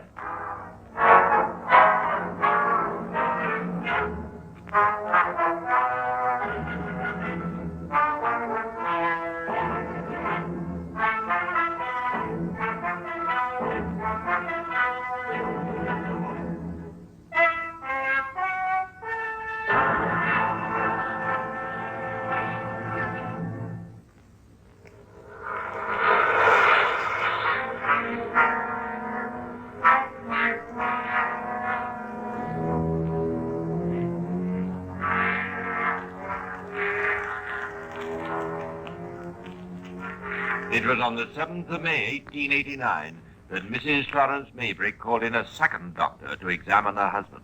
This new man, Dr. Carter, was perplexed at what the attending Dr. Humphreys told him. Doctor, these vomiting fits that Maybrick has, they have all the symptoms of arsenical poisoning. But there's only a minute quantity of arsenic in the medicine he's been given. Couldn't that be responsible? I don't think so. I've spoken with Maybrick, and he tells me that he's been taking nerve tonics for years, and that they've all contained arsenic or strychnine. He hasn't suffered like this before. Then if you're right and the cause of the vomiting is arsenic, it would appear that the poison has been given him without his knowing it. Yes, but who would do such a thing? Who is there staying at the house at present? Besides Maybrick, there's his wife, his brother Michael. He just arrived this morning. And 4 servants. And I suppose Mrs. Maybrick is taking care of her husband? Yes. Would you like to see her? I believe she's in the garden. There she is, over by the summer house. Mrs. Maybrick, this is the doctor I've called in for your husband. Dr. Carter, Mrs. Maybrick. How do you do, Dr. Carter? Have you examined my husband? I have, Mrs. Maybrick, and I also have a full report from Dr. Humphreys here. I think he's over the worst. and his recovery should now be speedy. I must admit, however, that I have not found the full cause of his illness. Oh, I think it's those medicines, especially the new one from London. It's very doubtful whether the medicine itself would make him sick, unless it were added to. Well, that's what I mean. Didn't I tell you he had me add some white powder to it? The white powder? You never told me that, Mrs. Maybrick. What was it? Well, I really can't say. It's something he got from the States, I believe. But I don't think he has any more of it. Is it all right for me to go up and see him now? Oh, yes, quite all right. And don't worry about him, Mrs. Maybrick. You may take my word for it that he's well on the way to recovery. Oh, I'm so glad to hear you say so. I'll see you before you go. Very well. White powder. What do you make of that, Carter? The whole thing's getting a bit beyond me. Surely the man isn't dosing himself with poison. What's the position here, Humphreys? Happy family, aren't they? Yes, as far as I know. I believe there was a row a few weeks ago about her behavior with someone at the Grand National, but that blew over. You know, what struck me, if anyone's in an ideal position to poison Mr. Maybrick, it's his wife. She is in full charge of the household. She takes his meals to him personally, and she nurses him night and day. I'm sure your suspicions are utterly baseless. Nevertheless, I'm going to have a nurse brought in, and Mrs. Maybrick is going to be kept away from her husband as much as possible.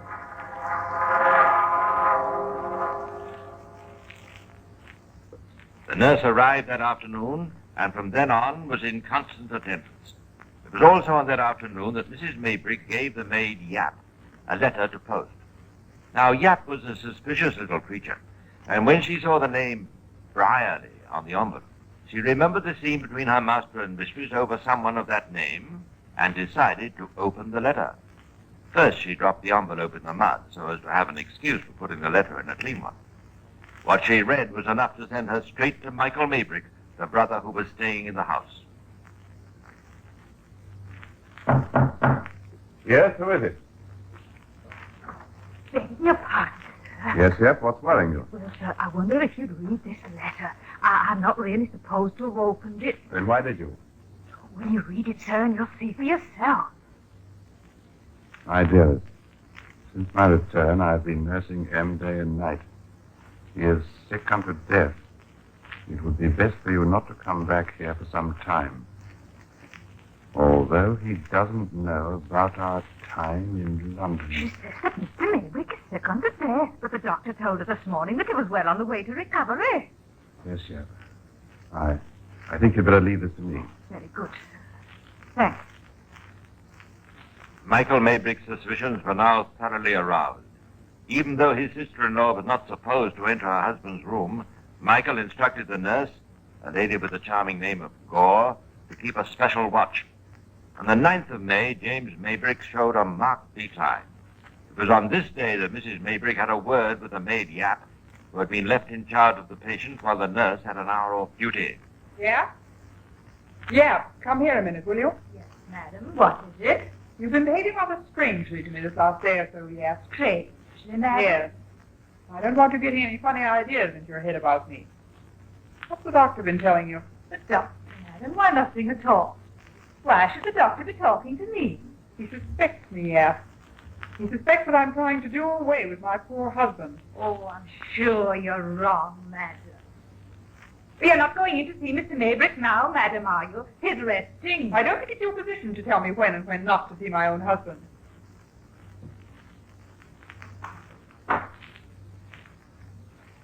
Can I come in, Jim, dear? Hello, sorry. Have they been keeping you away from me? Mrs. Maybrick, I'm afraid I must not allow you to stay very long. Doctor's order. Not allow me?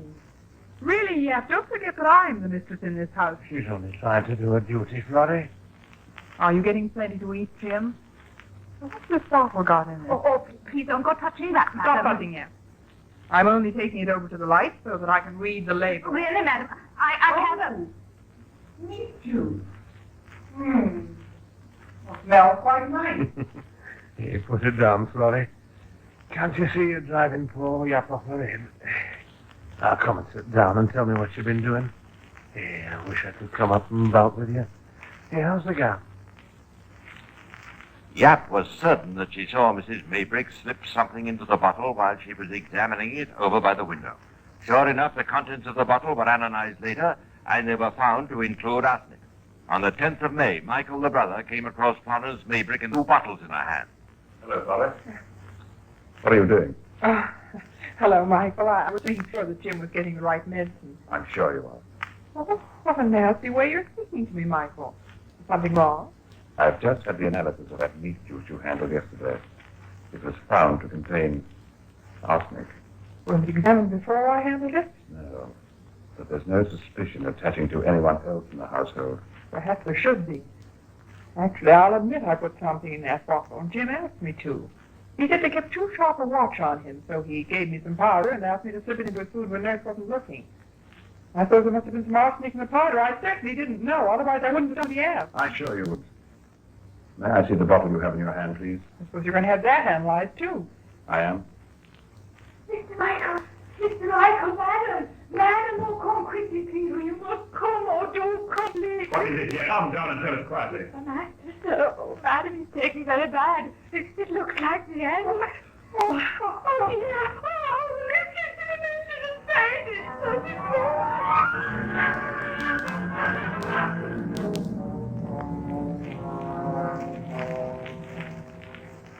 By the time Yap brought Mrs. Maybrick round, her husband was dead.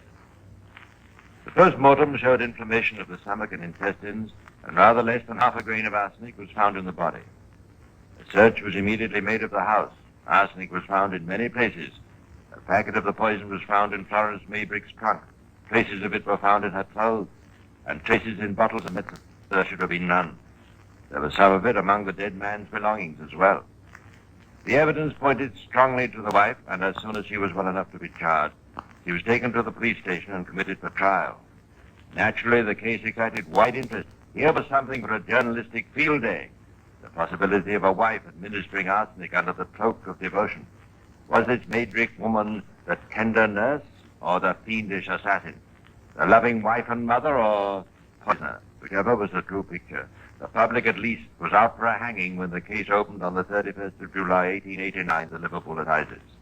The trial lasted 6 days. Medical opinions were sought and given on both sides. The specialist who had examined the body was positive that death was caused by arsenical poisoning, long drawn out. Mr. Maybrick's doctor pointed out that his patient had long been taking nerve tonics containing arsenic. But there was the purchase of the fly papers and the discovery of arsenic in meat juice. What had Mrs. Maybrick to say to that? Although in those days prisoners were not allowed to give evidence on their own behalf, they were allowed to make a statement. And Sir Charles Russell, the defending counsel, called on his client on the 5th day. This is what she said. My lord, it seems that the two things that are most against me are the buying of the fly papers and the addition of the powder to the bottle of meat juice. First of all, the fly papers. I bought these to get the arsenic out of them, but not for poisoning my husband. Many years ago in America, Dr. Grace of Brooklyn prepared a cosmetic for me, which I've been unable to obtain in this country. Its basis was arsenic. And he told me that it was good for the complexion.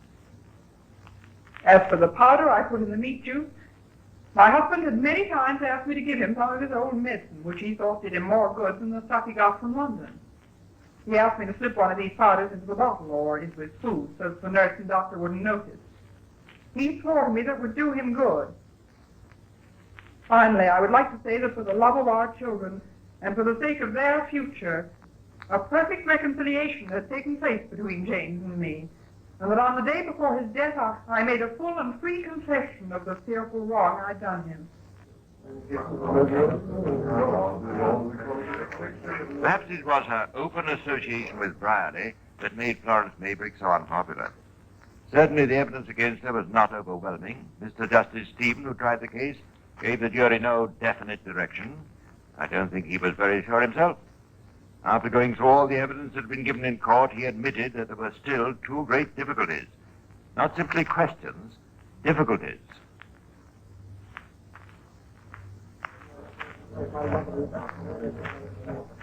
These difficulties, members of the jury, are quite apart from the question of motive. The motive would seem to be that of the infidelity, at least so the prosecution makes out. But the two difficulties that remain are these. One, was the arsenic that was found in the body less than half a grain sufficient to cause death? You have heard the medical opinions. You must decide. Two, if it was sufficient, and if you believe that it did cause the death, who administered it?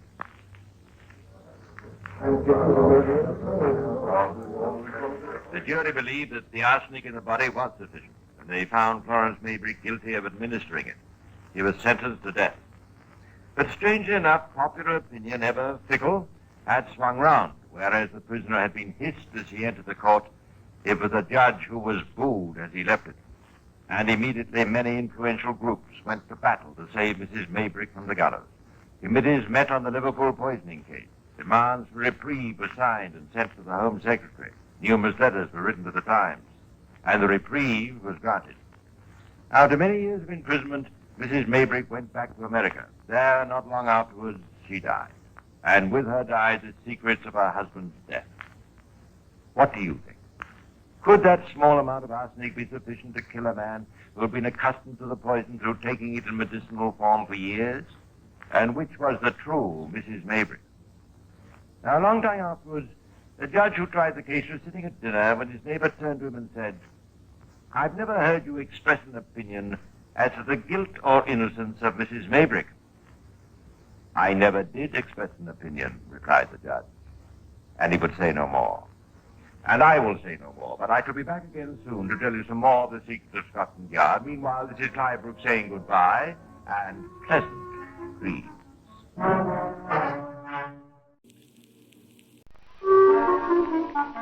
How do you do? How often does it happen in serious crimes, especially murder, that meekness, mildness, respectability, often kindness, intelligence, and charm are the outward characteristics of the man who, as they say, would be the last person in the world you suspect? It happens time and time again.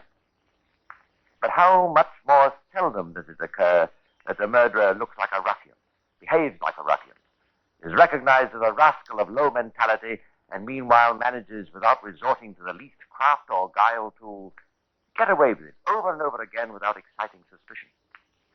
It is the story of such a man that I'm going to tell you. But before I introduce our sordid cavalier, let us recall a contemporary of his in the London of 1888. One who, like our gentleman, moved in the East End of London during that year.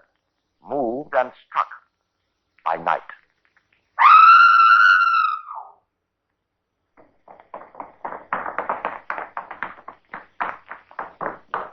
There she is, sir. Did you ever see such a sight, sir? Ripped to ribbons. Yes. Yes, that's his work, all right, Johnson. Can't mistake it. Jack the Ripper all over. We've got to get him. Of course, the whole world knows that they didn't get Jack the Ripper, and yet I wonder, did they? I wonder. Take the year 1888. That's when the Ripper's razor began to flicker across the throats of some of the pretty girls of London's East End. And that is the year that there arrived from Poland to take up a job in a Whitechapel hairdresser's shop a black-haired, beetle-bowed swaggerer named Pasowski. Oh, Slosky, we used to call him in the shop. Well, it was near enough, anyway. A foreign he was. Of course, there was lots of foreigners turning up down Whitechapel Way them days. Dark bloke he was, with a big curly moustache and smutty sort of eyes. Said he come from Warsaw, where he'd been a barber surgeon. Yeah, knew a bit about medicines and that. Yeah, knew more about women, though, I'd say. Of course, later on, when they arrested this bloke Chapman, I never connected him with old Slosky. Well, not till I seen his picture, that was. Oh, then I seen daylight all right. It was old Slosky what I worked in our shop. Of course, it was years later when they got him. To be exact, just 14 years. 14 years which contain enough known horrors committed by this cynical ruffian to let the imagination rove wide when it considers the possible unknown parallels from the same author. We don't, in fact, hear anything of Severin Pasowski, better known as George Chapman, until the year 1902. But the gentleman has not been idle. There was the wife who followed him from Poland. And there was the wife called Lucy Badersky he married in 1889. And there was a girl named Annie Chapman, whom he couldn't even bother to pretend to marry. Now listen, Annie, and get this into your head. Kolofsky's no good as a name in this country, see? Now, with you and me lodging together, we'd best be called something usual, see? What about Chapman, eh? Your name. I like that. I'll be George and you be Annie. Mr. and Mrs. George Chapman, eh? I like that. It's good. Sounds good. This happened in 1892. Before that, in 1889, Jack the Ripper ceased activity in London. In 1890, our beetle-browed Lothario went to America for a year. And in that year, in New Jersey, another mysterious murder in the same sinister pattern. Had Jack the Ripper moved to New York? I wonder. All we know is that Severin Kosofsky did move to New York for a year, and that when he returned to London to become George Chapman, third-rate publican and double-dyed sinner, the New Jersey murdered ceased. Well, I wonder. Still, let's have a look at some of the things we do know for certain. Let's meet up again with the man who, once he overplayed his hand, gave the London police one of the easiest jobs that ever came their way. The year is 1895. Now listen, Mr. Chapman. Mrs. Ward and me's worried. These lodgings of ours have always been respectable, and we don't like it. And what play don't you like, Mr. Ward, eh? You and that Mrs. Spink, that's what. What about Mrs. Spink? Go on. What about her and me, eh? What's up? Now, it may not be my business, Mr. Chapman, but it's my house. And if gentleman lodger starts carrying on with lady lodgers, then out they goes. Flat. See? I'll have you know, Mr. Ward, that Mrs. Spink is a respectable widow lady. What? Drink? A respectable widow lady, Mr. Ward. What I'm honourably courting with a view to matrimony. As a matter of fact, if you must know, we're being married tomorrow. Now are you satisfied? Being married tomorrow? Go on. You can see us leave for the ceremony with your own eyes, Mr. Ward. In a carriage. Dirty mind, that's your trouble.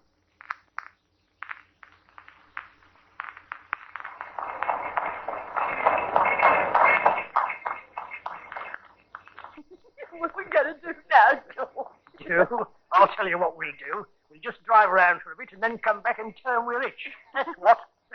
George, that have you in mind to see me now, George. I'll see you don't do that anymore, Mary. Too good for him, you was.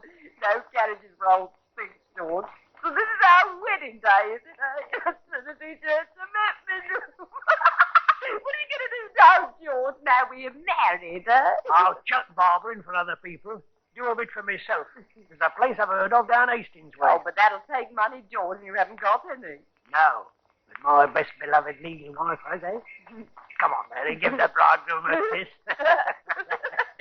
What laughing, George. Course, I might let you have a bit of money if you was good. Good as gold. That's George Chapman. Now, look here, Mary.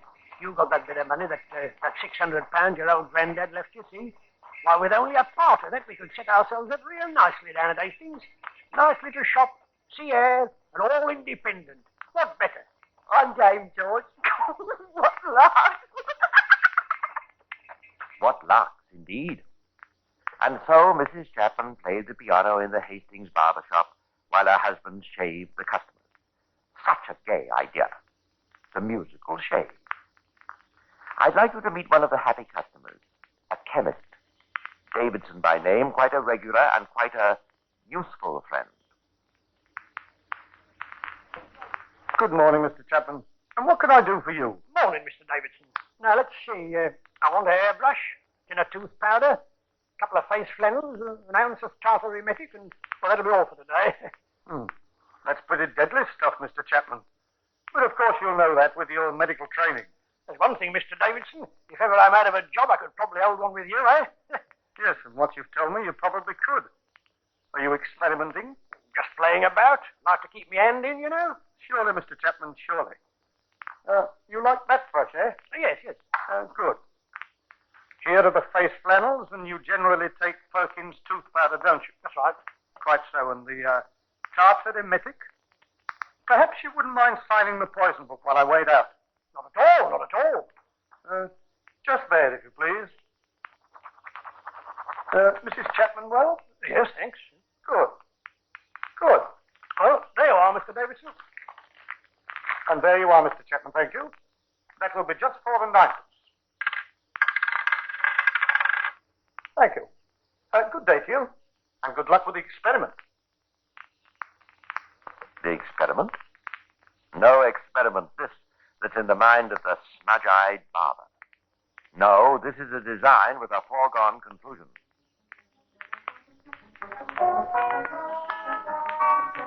Barbering, my girl, I'm fed up with it. The license trade, that's where that money is. Now look, here's a good sounding pub going just off the city road. Prince of Wales Tavern. What about it, eh? The Prince of Wales's Tavern, December 1897.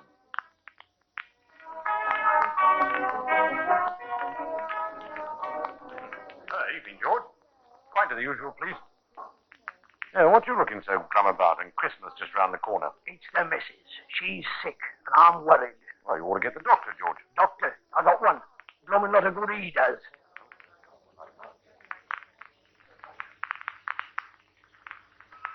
Just a day and night, Doctor. I done all you told me. I give her everything with my own hands. With my own hands. Quite so. With his own hand. And so, on Christmas 1897, died the jovial Mrs. Spink. Deep, deep, 18 feet deep in a common grave. Well out of the way. Eh, Mr. Chapman? But what are you up to now? Barmaid wanted. Good hours, wages, outings. Live in. Apply Chapman, Prince of Wales Tavern, Bartholomew Square. Dear Sir, I hereby beg to apply for the post advertised by you in the advertiser. Can call to suit convenience. Yours truly, Bessie Taylor.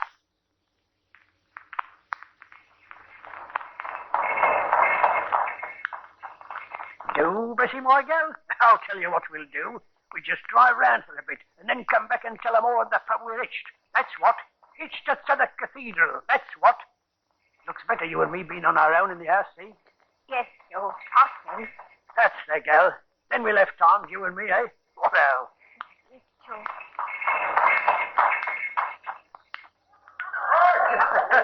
And here's a blooming good health to the happy pair. Here. And may all their troubles be little and... Little ones. Very possibly, if he feared troubles at all, they would be little ones for the landlord of the Prince of Wales's Tavern. As for a new bride, it was strange, wasn't it? After a few months... Why, Bessie, I hardly recognised you when I come into the bar just now. You got so thin, dear. Is he good to you, dear? Oh, yes, ever so. Well, perhaps it's been indoors all the time, Bessie. No, that suits me all right. It's just... Oh, well, I was a bit given to the colic, but you got so thin, dear. No, I'm all right. Hello? Oh, hello, George. This is an old friend of mine, Lizzie Painter. Pleased to meet you. Pleased to meet you, I'm sure. I was just saying... I was just saying, Mr. Chapman, how thin Bessie was looking. Well, you'll be thin with this and that ailing you. First it's her legs, then it's her teeth. And now what do you think it is? No, Mr. Chapman, what? It's her innards. That's what the trouble is this week. A very different George Chapman from the last we met. Cruel, ill-tempered, bullying. And what does ail the wretched Bessie Taylor, who in just over a year of life with her dark-browed lover becomes so mysteriously frail? Does the worthy Dr. Stoker who attends her suspect the nature of her symptoms? I must confess myself puzzled, Mr. Chapman. You say she complains of continual thirst? That's right, Doctor. Thirsty. Always thirsty. It's a symptom not unusual in the gastric trouble, I suspect. But it's strange, very strange, that she hasn't responded more quickly to treatment. Not healthy enough. Everything worked perfectly. Even to a death certificate that for sheer vagueness might have been written by Chapman himself. Death due to exhaustion from vomiting. a warm slab of homemade fruit pie.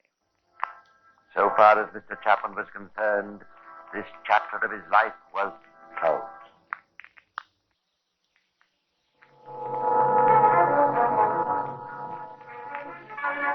And so, with dear Bessie in the land of the departed, Mr. Chapman in the jolly bar of the Monument Tavern could stroke his handsome moustaches and feel at peace with the world. And so, in a month or two, the great mistake. Quite right, Mrs. Marsh, to come and see the place for yourself. I'd do the same for my own daughter. Of course, I didn't ever want our Maud to go into the licensed trade, but she was set on it. You know what young girls are, Mr. Chapman. We know what they are, Mrs. Marsh.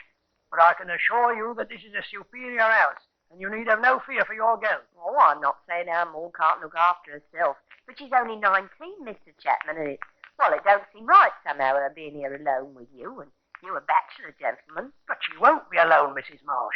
Why, there's a most respectable couple occupies the top of the house. Oh, well, in that case, I suppose it's all right, as she's set on it. Then I can expect her Monday, Mrs. Marsh. Yes, expect her Monday, Mr. Chapman. But this was all the great mistake. I don't know, Bob. I don't know. There's something about him I don't like. I don't think Maud's happy there. Why don't you run up and see her one evening? Well, funny you should say that. I was thinking just the same thing myself. Of course, if he really wants to marry her, like what he says. Does Maud want to marry him? That's the point. Well, it's not as though she'd been there more than a few weeks. I'll pop up tonight. Yeah, look, Lil, what about you coming along too? All right, Bob, if you'd like me to. Be surprised for our Maud to have us just drop in casual like. A great surprise. And one for Mr. Chapman, too. What's going on here at the monument? Why the cheering, the toasting, the laughter, and the confetti? It almost looks as though there'd been a wedding.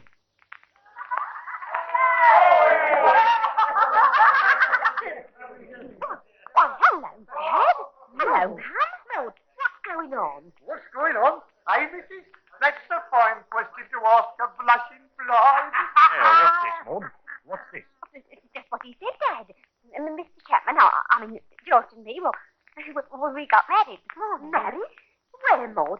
How? Why didn't you tell us? Well, it was sort of cousin. We got married in a Catholic home up in Bishopsgate. Where's the certificate?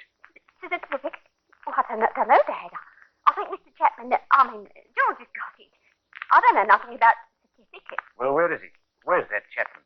Good evening, Mr. Marsh. And Mrs. Marsh. Yes, today your daughter Maud has done me the honour of becoming Mrs. George Chapman. Where's the certificate? Mr. Marsh, you being a Protestant wouldn't understand such things. Our Roman Catholic laws is different. Not very convincing. But neither of these two men is particularly polished. Maybe he thinks the simple-minded and uneducated Mr. Marsh, the Roman Catholic law is different.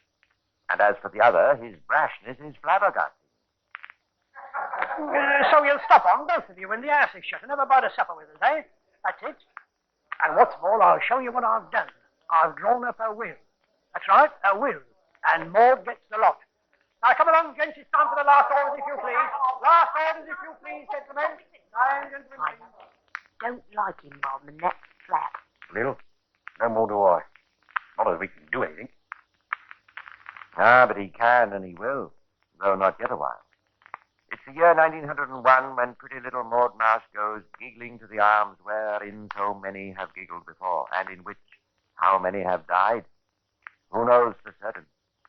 Not a year later, when the couple have quitted the Monument Tavern for the more pretentious Crown just down the road, little Mrs. Chapman feels ill. She's my girl, George Chapman, and I've a right to my say. Into hospital she ought to go. All right, let her. I've no objection. But she'll soon be out again. Mark my words. And, not surprisingly, she is. Little Maud is safe in there. Safe from the hand that caresses and feeds her. So you're back, my girl, eh? Had a nice lay-up and a rest and a la-di-da? Yes, George. Ah, Maudie, come to you, George. Come and give him a kiss. I didn't mean it, Maudie girl. Now, let's have a look at you, Maud. Well, I declare my Maud's getting quite fat. But not for long. Oh, dear me, no. Those who take tartar emetic into their systems don't stay rosy and plump. They vomit and waste. Vomit and waste. Their eyes lie dark and haunted in the pasty sockets, and those who know them in normal life are shocked at the transformation. Maud. Oh, Maudie, whatever's the matter, dear? Just sick, Mum. Sick and thirsty. Sick and thirsty. Drink. Give me a drink. Fetch me a drink. Here's your drink, my bird. The ginger beer you like. And there's brandy here, too. You see, Mrs. Marsh, how I nurse her? Everything from my own ends. Thanks, George. George Chapman, have you had the doctor? Of course. And he's doing all he can for my Maud. And we got a nurse. Oh, dear, yes, we got a nurse. Dr. Stoker's a careful man. Yes, it's the incredibly unsuspecting Dr. Stoker again. Of course it's worrying for you, Mrs. Marsh. It's worrying for all of us. The infection your daughter is suffering from is most persistent. Most persistent. Is it her food, Doctor? Something she's eaten? It was the rabbit, I bet. That rabbit we had Sunday night. Queer taste, that rabbit. Queer that the rest of you's all right, George Chapman. Well, I'm moving in here right away to see after my girl. I think it would be very wise of you to do so, Mrs. And Marsh. what's more, Doctor, if you've no objection, I'll have our own doctor up to see our Maud. I should be very happy to consult with him, Mrs. Marsh. Now, look, what's the idea? The doctor is good enough, isn't he? What can one do that another can't? Doctors is just doctors, ain't they? Well, Mr. Chapman, a second opinion often helps, you know. Oh, I'm going off my head with all this. Doctors, doctors, doctors. I tell you, if there was 50 doctors that couldn't help my Maud. And none should know better than he.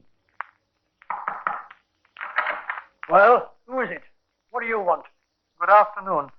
My name is Grappel, Dr. Grappel. I've called to consult with Dr. Stoker about your wife. It is Mr. Chapman, I presume. Yes, I'm George Chapman. I suppose this is Ma Marsh's idea. I am the family physician of Mr. and Mrs. Marsh, yes. Well, you can go up if you want to, I suppose. You'll find Stoker up there with her. Not that you'll be able to do much good, I bet. Indeed. Well, let's hope for better things than that from our consultation. Puzzling for the doctors, very. But for George Chapman, the cue for the final, the greatest mistake. The doctors leave. They speak to him vaguely of gastroenteritis. That's reassuring. People die of that, don't they? Of that and complaints such as phthisis and exhaustion from vomiting. The doctors leave and part. Maud is not dead yet. Perhaps, Mr. Chapman, you'd better make haste. Mum. Are you there, Mum? Oh, Mum. I'm so thirsty. Could you get me something? There, Maud, love, there. I'll get you something. Drink with a kick in it. That's what Maud wants, see? I brought it here. You'd like a little brandy, Maud? Yes, please, George. What time is it, Mum? Nearly 3 in the morning, ducks. There. Now drink it up. Oh, dear love. Oh, it breaks my heart to be. There. She'll be better. She'll be better. She'll be better by and by. Maud. Maud. George! George! Oh, my head, George! He's gone!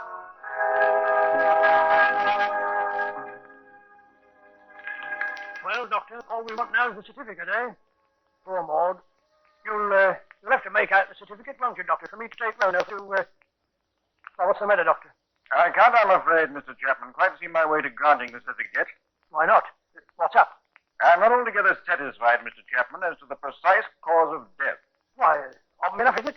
You think so? Exhaustion, Doctor, caused by inflammation of the bowels. And what caused the inflammation, do you think? Why, surely continual vomiting. And what do you think caused the vomiting? Quite so. We don't know.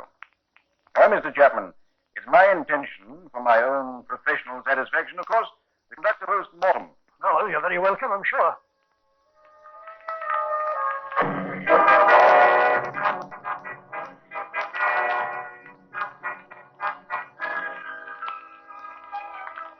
Stoke, 221 New Kent Road, southeast.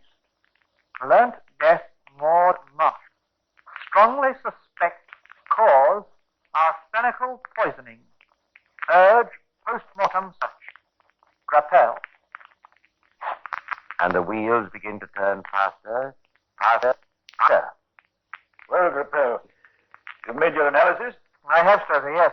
This is certainly a case for the coroner, and possibly the police as well. Arsenic? Yes, arsenic. Arsenic. Yes, it could have. And yet, I wonder. And that same day, Detective Inspector Godley of the Metropolitan Police had one call to make. Oh, are you Mr. Chapman? Yes? I wish to speak to you quietly. Oh, you do you? Well, you better come inside. Come here in the parlor. Well, what is it? It's this, Mr. Chapman. I picked the police district. Maud Marsh, who has been living with you as your wife, has been poisoned by arsenic. And from the surrounding circumstances, I must ask you to accompany me to the police station while I make inquiries. I know nothing about it. I don't know how she got the poison. And that, strange to tell, was true enough. For a moment, perhaps before he was charged that evening with the murder of Maud Marsh, the heart of this dastardly villain may have flickered with hope. For it was not arsenic that killed Maud Marsh. At least more detailed examination of her remains and those of the wretched Mrs. Spink and of Bessie Taylor proved. The bodies of these two women were full of tartar emetic, or antimony, a rarely used drug even among the medical profession, tasteless, colorless, odorless, and deadly. As for George Chapman, never perhaps has a murder trial in London's grim old daily had so foregone a conclusion. And exactly 10 minutes after retiring, We find the prisoner guilty. the bumptious, cruel, and almost incredibly stupid-seeming man had no defense, absolutely no defense at all. But was he Jack the Ripper? Shortly after his arrest of Chapman, Inspector Godley ran into an old friend and colleague in the person of Chief Inspector Aberlin, who had headed the Ripper investigations back in the late 80s. The Ripper. That's who. Listen. I've been studying this man's record, and I'm convinced. Yes, but why? Oh, listen. In 1888, your men arrives in Whitechapel, and the Ripper starts. Your men have the village, and we know about the Rippers. The Ripper was once seen and described. The description is Chapman's to the life. Ripper wrote postcards to the police, did he not? He did. Full of the cheap American slangisms that your men occasionally used. And what's more, I don't have to remind you that when Chapman went to America, Ripon stopped here and started up there. And then stopped over there when he... That's interesting, Chief Inspector, and ingenious. But we still can't prove it. Unfortunately not. Nevertheless, I'm convinced. Well, it's plausible, isn't it? And possible, too. But we shall never know. What we do know, of course, and I think you'll agree, is quite enough. If ever a scoundrel deserved his fate, and more than that, it was Severin Sosowski, alias George Chapman. Publican, poisoner, litigator.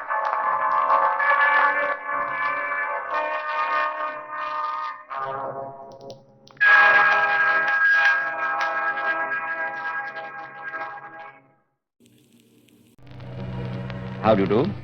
This is Clive Brooke. Once ever so often, we take for our subject a case which is not really one of the secrets of Scotland Yard. Today's subject, for instance, which we call the case of the kindly doctor. To begin with, it took place some 90 years ago, in 1859. By the way, Percy, how old is Scotland Yard? It's a good deal older than that, Clive. In fact, you can trace its history right back to the Bow Street runners. One of these days, we might tell the story how Scotland Yard began. That's a good idea, Percy. But Scotland Yard didn't come into the case of Dr. Thomas Smethurst. In fact, from the point of view of the police, the case of the kindly doctor was all too simple. However, when the trial began, or rather the trials, the fur really started to fly. You're right, Clive. The trials of Dr. Smethurst are among the classics of English legal history. When you hear his story, I think you'll agree that Dr. Smethurst was the kind of doctor whose bedside manner was certainly quite unique. Such a nice, kind doctor.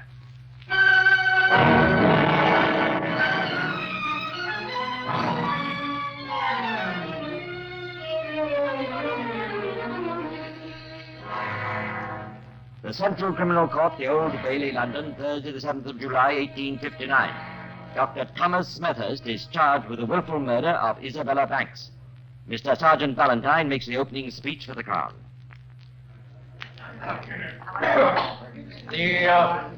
The charge I am about to prefer is one of a most serious character. The allegation is that the accused at the bar took away the life of a fellow creature by poison. The accused is a man of information and learning, and he availed himself of the knowledge he possesses and made use of a slow and irritant poison, which he administered himself. Probably you will be of opinion, when you have heard the evidence, that every means was taken by him from the beginning to shroud the whole affair in the deepest mystery. When our story begins, the romantic Dr. Smethurst is living with his wife, a woman considerably older than himself, at a very respectable lodging house, number 4, Rifle Terrace, Bayswater. It was while he was living there that Miss Isabella Banks first met the doctor. Miss Banks was a lady of respectable family and possessed property to the extent of £1,800. She also had a life interest in £5,000, which on her death went to the other members of the family. This is rather an important point, as you'll realize later. A friendship soon sprang up between Dr. Smethurst and Miss Banks. Friendship is perhaps rather a mild word for it, because some weeks later their landlady found it was necessary to have a word with them both. Now, Dr. Smethurst, I've been waiting for a chance to speak to you for some time, and I think it's just as well that Miss Banks should be present. Really, Thomas, if you'll excuse me. No, dear, I think we should hear what she has to say. I haven't got much to say, but it's to the point. I simply will not allow such goings-on. There's your dear wife upstairs, Dr. Smethurst, and you downstairs up to I don't know what. And what do you propose to do about it? Just this. Miss Banks has got to go. I'll give her till the end of the week, but after that I shall be obliged if she'll find fresh lodgings. I'm not going to ask you to leave, Dr. Smethurst. You and Mrs. Smethurst have been here some time.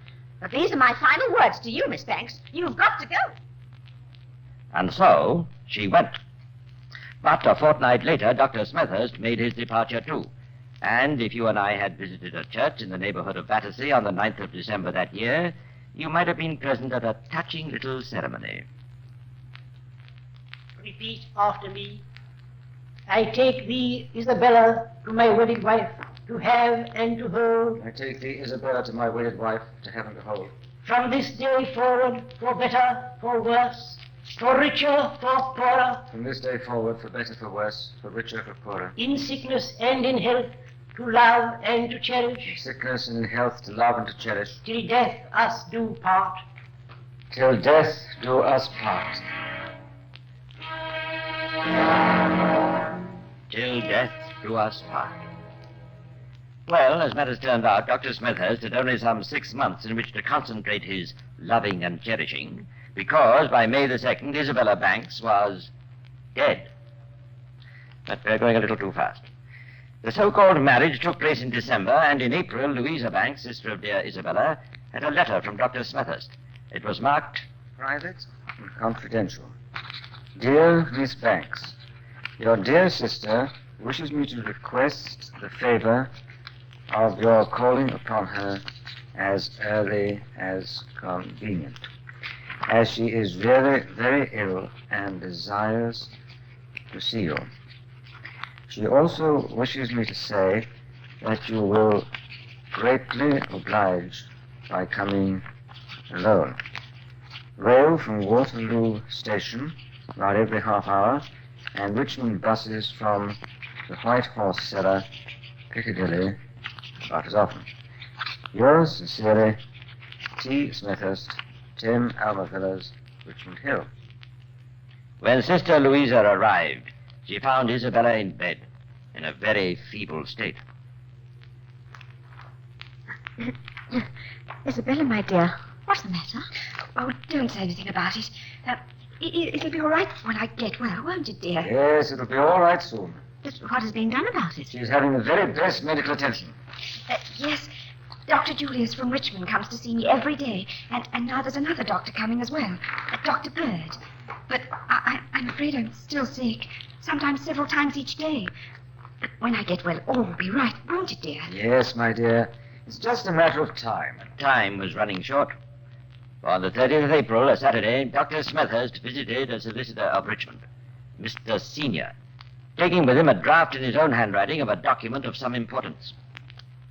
Mr. Senior? That's my name. I've come to see you, Mr. Senior, to find out whether it would be possible for you to come up the hill to the lodgings at which I'm residing in order to make a will for a lady. Why, certainly. I could, if necessary, come at once.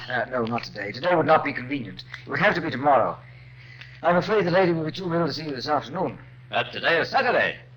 I presume you mean you would like me to come on Monday? No, I mean tomorrow. I must say, Mr. Dr. Smethurst. I must say, Dr. Smethurst, I don't like doing business on Sunday. And for that matter, the law doesn't like wills being executed on a Sunday. But I suppose if it's a question of necessity, I shall have to do it. I have with me a draft of the will. It was drawn up by a barrister friend of mine in London. As a matter of fact, the lady wished to write it herself. But I thought it would be better to be done by a professional man. Right. Let me have a look at it, will you? This is Mr. Senior, my dear. The gentleman who's come to make your will. Yes, my dear, of course. I have the paper here. Let me give it to Mr. Senior, Isabella, dear. Yes. Thank you. This is the document we drew up on Saturday. It is? It will be necessary to have another witness. I'll ring for the daughter of our landlady. Meantime, perhaps you'll read the will. Would you like to hear it, dear? It's not really necessary. I've read it. Nevertheless, I think you should hear it again. This is the last will and testament of me, Isabel Banks, now residing at number 10 Almar Villas, Richmond, in the county of Surrey, spinster. I give and bequeath to my beloved friend, Miss Jenkins of Walthamstow, Essex, my brooch set with brilliants and pearls, and containing the hair of my late father. And as to my real and personal property, estate, and effects, whatsoever and wheresoever, and of what nature or kind soever the same may be, I give, devise, and bequeath the same unto my sincere and beloved friend Thomas Smethurst, Doctor of Medicine, now also of number 10 Almar Villas, Richmond, aforesaid, for his own use absolutely forever. I hereby appoint the said Thomas Smethurst sole executor of this my will. By this time, Dr. Julius had started to become a trifle suspicious. Miss Banks showed no signs of improvement. She was constantly sick, and the doctor suspected that some irritant poison was being given to her. He mentioned this to his partner, Dr. Bird, and as Miss Banks still did not improve, decided to call in Dr. Todd, a well-known consultant attached to King's College Hospital. He agreed with the diagnosis of poisoning, but no trace of poison could be found. A second examination was made, and arsenic was discovered. Dr. Smethurst was arrested and charged with feloniously administering poison to one Isabella Banks. Your worship, I protest. I've been arrested in my own house and brought before you on this ridiculous charge. Be silent. But this lady is in the gravest condition. I've been forced to leave her at a critical moment. I must ask to be allowed to return to her at once this evening. And, strangely enough, the magistrate granted Dr. Smethurst's request. He was allowed bail and hastened back to the bedside of Isabella. He was not, however, allowed to interfere in any way with her treatment. On the following morning, she died.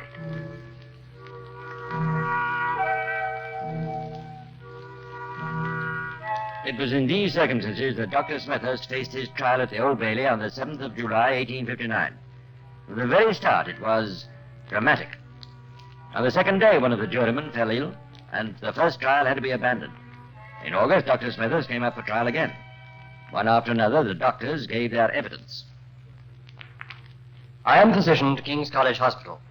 Dr. Julius told me the nature of the case before I saw the deceased, but he did not tell me his suspicion that irritants were being administered to her. When I saw the deceased, I noticed a peculiar expression of countenance, an expression of terror, as though she was under the influence of someone, and that was not in accordance with the appearance of a patient suffering from an ordinary disease.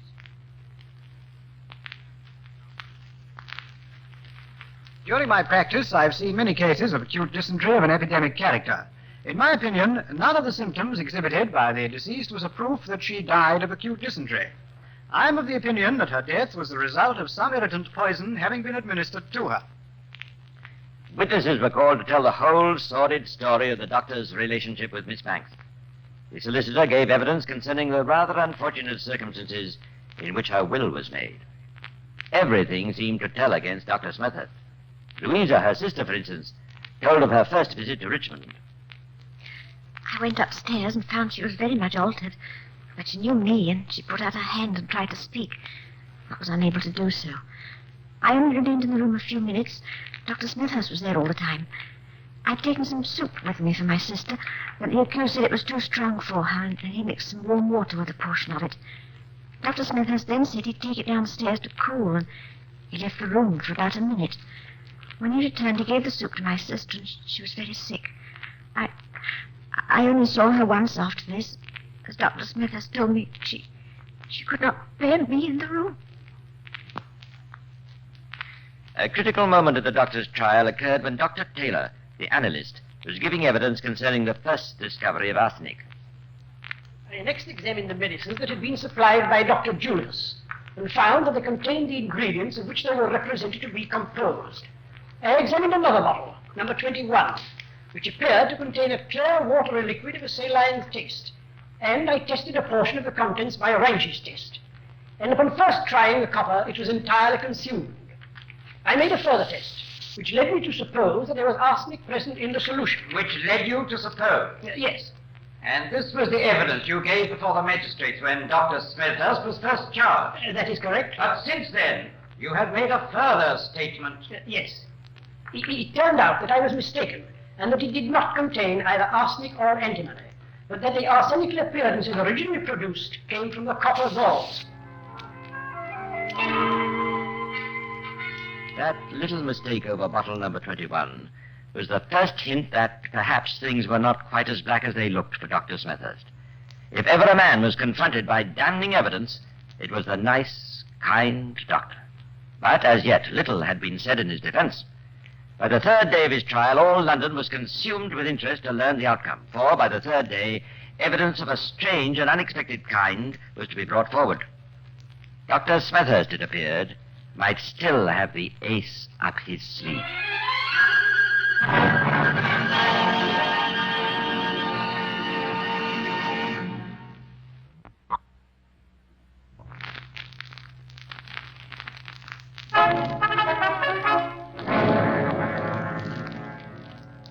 On the third day of the trial of Dr. Thomas Smethurst, counsel for the defense, Mr. Sergeant Parry, rose to make his speech. After having undergone the agony of a double trial, and having endured for a long period the accumulation of prejudice that has been cast upon him, the unfortunate gentleman at the bar has at last the opportunity of laying before a jury of his countrymen the defense he has to offer upon this most serious charge. What is the charge against the accused? It is that he inveigled the unhappy lady into his power, and that he basely and cruelly murdered her for the sake of her property. I believe that the will made by the deceased was the entire foundation for this charge, and that no charge would have been made against the accused if this will had not been executed. Supposing, however, that the will was to be taken as evidence of a motive, what was that motive? It was that he had perpetrated this crime to obtain possession of about 17 or 1800 pounds. But he would equally have come into possession of it if the deceased had lived, for it was clear she was deeply attached to him, and that she had handed over to him the dividend that she received in April. While she lived also, she was entitled to a life interest in £5,000, and the accused would have had the benefit of that also. And therefore he had a much stronger motive for her to live than he had to destroy her. Having disputed the motive, the defense now moved on to even more controversial ground, for just as the prosecution had called one medical witness after another, the defense retaliated. I am a doctor of medicine, a licentiate of the College of Physicians, and professor of anatomy at the Grosvenor Place School of Medicine. I have heard the evidence as to the symptoms of the deceased, and in my opinion, they are not reconcilable with a case of slow arsenical poisoning. There was an absence of several symptoms I should expect to find in such a case. I'm a doctor of medicine and a lecturer on practical and experimental chemistry. I've heard the evidence of the symptoms exhibited by the deceased and the appearances presented upon the post-mortem examination, and according to my opinion, all these symptoms are consistent with the deceased having died a natural death. And, in my opinion, she died of dysentery. There was a further complication when the medical witnesses revealed that Miss Banks was expecting a child. One way and another, the doctors managed to contradict each other with alarming frequency. All the circumstances were against Dr. Smethurst, but the medical evidence on which the case really rested was not conclusive. Dr. Smethurst could have poisoned Isabella. In fact, it very much looked as though he had. But, and it was a big but, it seemed equally possible that he hadn't. The judge, in his summing up, went very fully into all the evidence given in the case, occupying some 9 hours in his address to the jury. He pointed out to the jury the basis on which they must consider their verdict. Gentlemen, are you agreed upon your verdict? We are. How say you? Is the prisoner guilty or not guilty? It is my painful duty to record him guilty. I swear to God that I'm perfectly innocent. Dr. Smethurst was then called up for judgment. Before being sentenced, he spoke from the dock for over half an hour. His speech contained a number of inconsistencies to which the judge drew attention before saying, I think you must be perfectly aware that if the whole of it were true, it could not interfere with the painful and awful duty I have to discharge. And it remains for me only to pass the sentence of the law, which is that you be taken to the place from whence you came, and from thence to a place of execution, and that there you be hanged by the neck until you be dead, and that your body be afterwards buried in the prison in which you were confined previous to your execution. And may the Lord have mercy on your soul. The execution of the judgment of the court is committed to the sheriff of the county of Surrey, where the offence was committed. I declare Dr. Julius to be my murderer. I am innocent.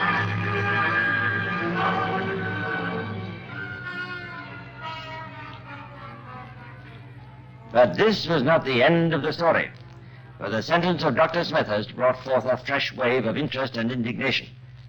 The Times was full of letters from doctors, lawyers, and people from every walk of life, including even a letter from Dr. Smethurst's legal wife, who protested his innocence. There was no doubt about it. Whether you believed the doctor was guilty or innocent, there was quite a lot of evidence to support your story. Too much evidence to make the verdict as clear-cut as a verdict should be in an English court of law. All the letters and all the petitions poured into the office of the Home Secretary, and surrounded by so many conflicting opinions, the Home Secretary decided to rest his case on one opinion. He sent all the evidence and all the documents to a personal friend, and the foremost surgeon of his day, Sir Benjamin Collins Brodie, who, after considering the case, replied, My dear sir, having carefully gone over the papers which were forwarded and relating to the trial of Thomas Smethurst, I send the conclusions at which, using my best judgment, I have been able to arrive. Smethurst's indifferent moral character rendered him a just object of suspicion. 2.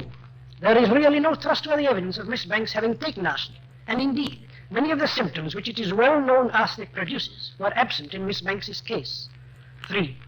Since his conviction, nothing has been found to show that Smethurst had purchased poison at any chemist's, or that he had taken any other means of procuring it. 4. It is rather in Smethurst's favour that although the period of her death was uncertain, the will under which he inherited Miss Banks's property was not made until within a very short time from the fatal termination of her illness. Taking into consideration all that I have now stated, I own that the impression in my own mind is that there is not absolute and complete evidence of Smethurst's guilt. I am, dear sir, yours faithfully, B.C. Brodie.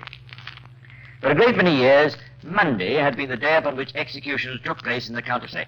But as this meant the erection of the scaffold on the top of the jail on Sunday, adverse criticism led to the alteration of the day to Tuesday. And, according to the custom of the time, Tuesday fortnight was fixed for the carrying out of Smethurst's sentence.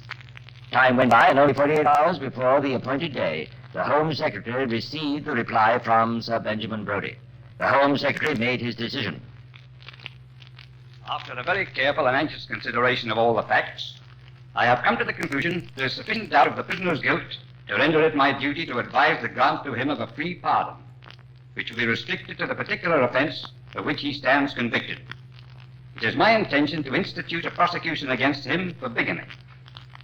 The necessity which I have felt for advising Her Majesty to grant a free pardon in this case has not, as it appears to me, arisen from any defects in the constitution or proceedings of our criminal tribunals. It has arisen from the imperfection of medical science and from the fallibility of judgment in an obscure malady, even of a skillful and experienced medical practitioner. And thus the Home Secretary managed to get himself out of a dilemma by annoying the medical experts on both sides, who were at last unanimous on one point. They deeply resented the Home Secretary's remarks. The law didn't waste any time, and in point of fact, Dr. Smethurst was brought up on a charge of bigamy before his pardon had been confirmed. In the course of his defense, Dr. Smithers' counsel alluded to this pardon. I am sure the jury will agree with me that the prisoner ought to be now treated upon the footing that he is perfectly innocent of the crime of murder. And I cannot help expressing my opinion that the Home Secretary has done himself great honor by the investigation he has made, and which has resulted in his advising Her Majesty to grant the prisoner a free pardon. If I may interrupt, I must say that the learned counsel is hardly justified in making the observation he has done with regard to the innocence of the prisoner of the crime of murder. A pardon is no more a certificate of innocence than a verdict of not guilty. Silence. Throughout these proceedings, Dr. Smithers didn't utter a single word. After all, there was very little for him to say. You have found the prisoner guilty on this charge, and I have consulted with the officers of the court upon the subject, and they have concurred with me that the sentence I am about to pronounce is a proper one, and that is that you be imprisoned and kept to hard labor for 1 year. And that, you might think, would be the last appearance in the court of law of our friend, the doctor. Far from it.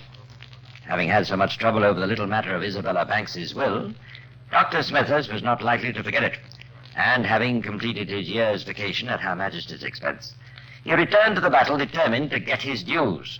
He produced the famous will and endeavored to prove it. Sister Louisa claimed that it had been procured by undue influence and control of the plaintiff, and that her sister had not been of sound mind. Once again, the old story was told in court. After Dr. Smithhurst was taken into custody for the first time, I went immediately to my sister. She thanked me for my kindness and wished me to be with her. I was with her until just before she died. Except on that occasion, I never had any private communication with her. I am not able to assign any natural cause for her death. I had ordered medicines principally of a soothing character. None of the medicines I ordered would account for the appearances that were exhibited. Certainly not. In my opinion, the symptoms of the deceased were not reconcilable with a case of slow arsenical poisoning. There was an absence of several symptoms I should expect to find in such a case. I believe that her death was occasioned by the administration of some irritant poison, such as arsenic, antimony, or corrosive sublimate. The old story. But you see, they couldn't really prove it one way or the other. And Dr. Smithers again had the benefit of the doubt. The court ordered probate of the will to be granted to the plaintiff. In other words, he got the money too. Well, Percy, what do you think about the case? I know one thing, Clive. It couldn't happen today. I should hope not. But why exactly do you say that? Well, you must remember this case occurred in 1859. Since then, the scientific tests for arsenic have been so greatly advanced that any doubt on the presence of the poison will be removed. Today, it can be detected in the hair or the fingernails. Of course, there was the interim period. You mean, Percy, we might have got away with it? But how? That's one of the secrets of Scotland Yard.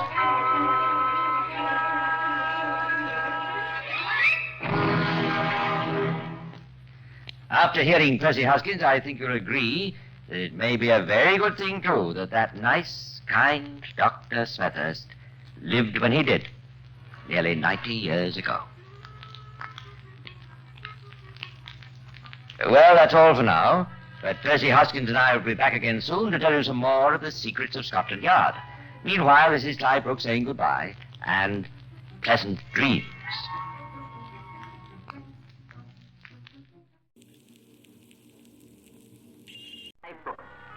You remember 1944, of course, that critical 5th year, which was to see the beginning of the end of the greatest and most destructive war in history? You remember the daily headlines, the latest progress on this front and that? A naval battle here, mass bombing raid there, pictures and maps, official communiques, eyewitness accounts, claims and counterclaims. Any story not bearing on the war had to be good in those days to reach the front page. Even the most horrific murders that would normally have earned screamer headlines were often dismissed in a few paragraphs and tucked away somewhere in the back.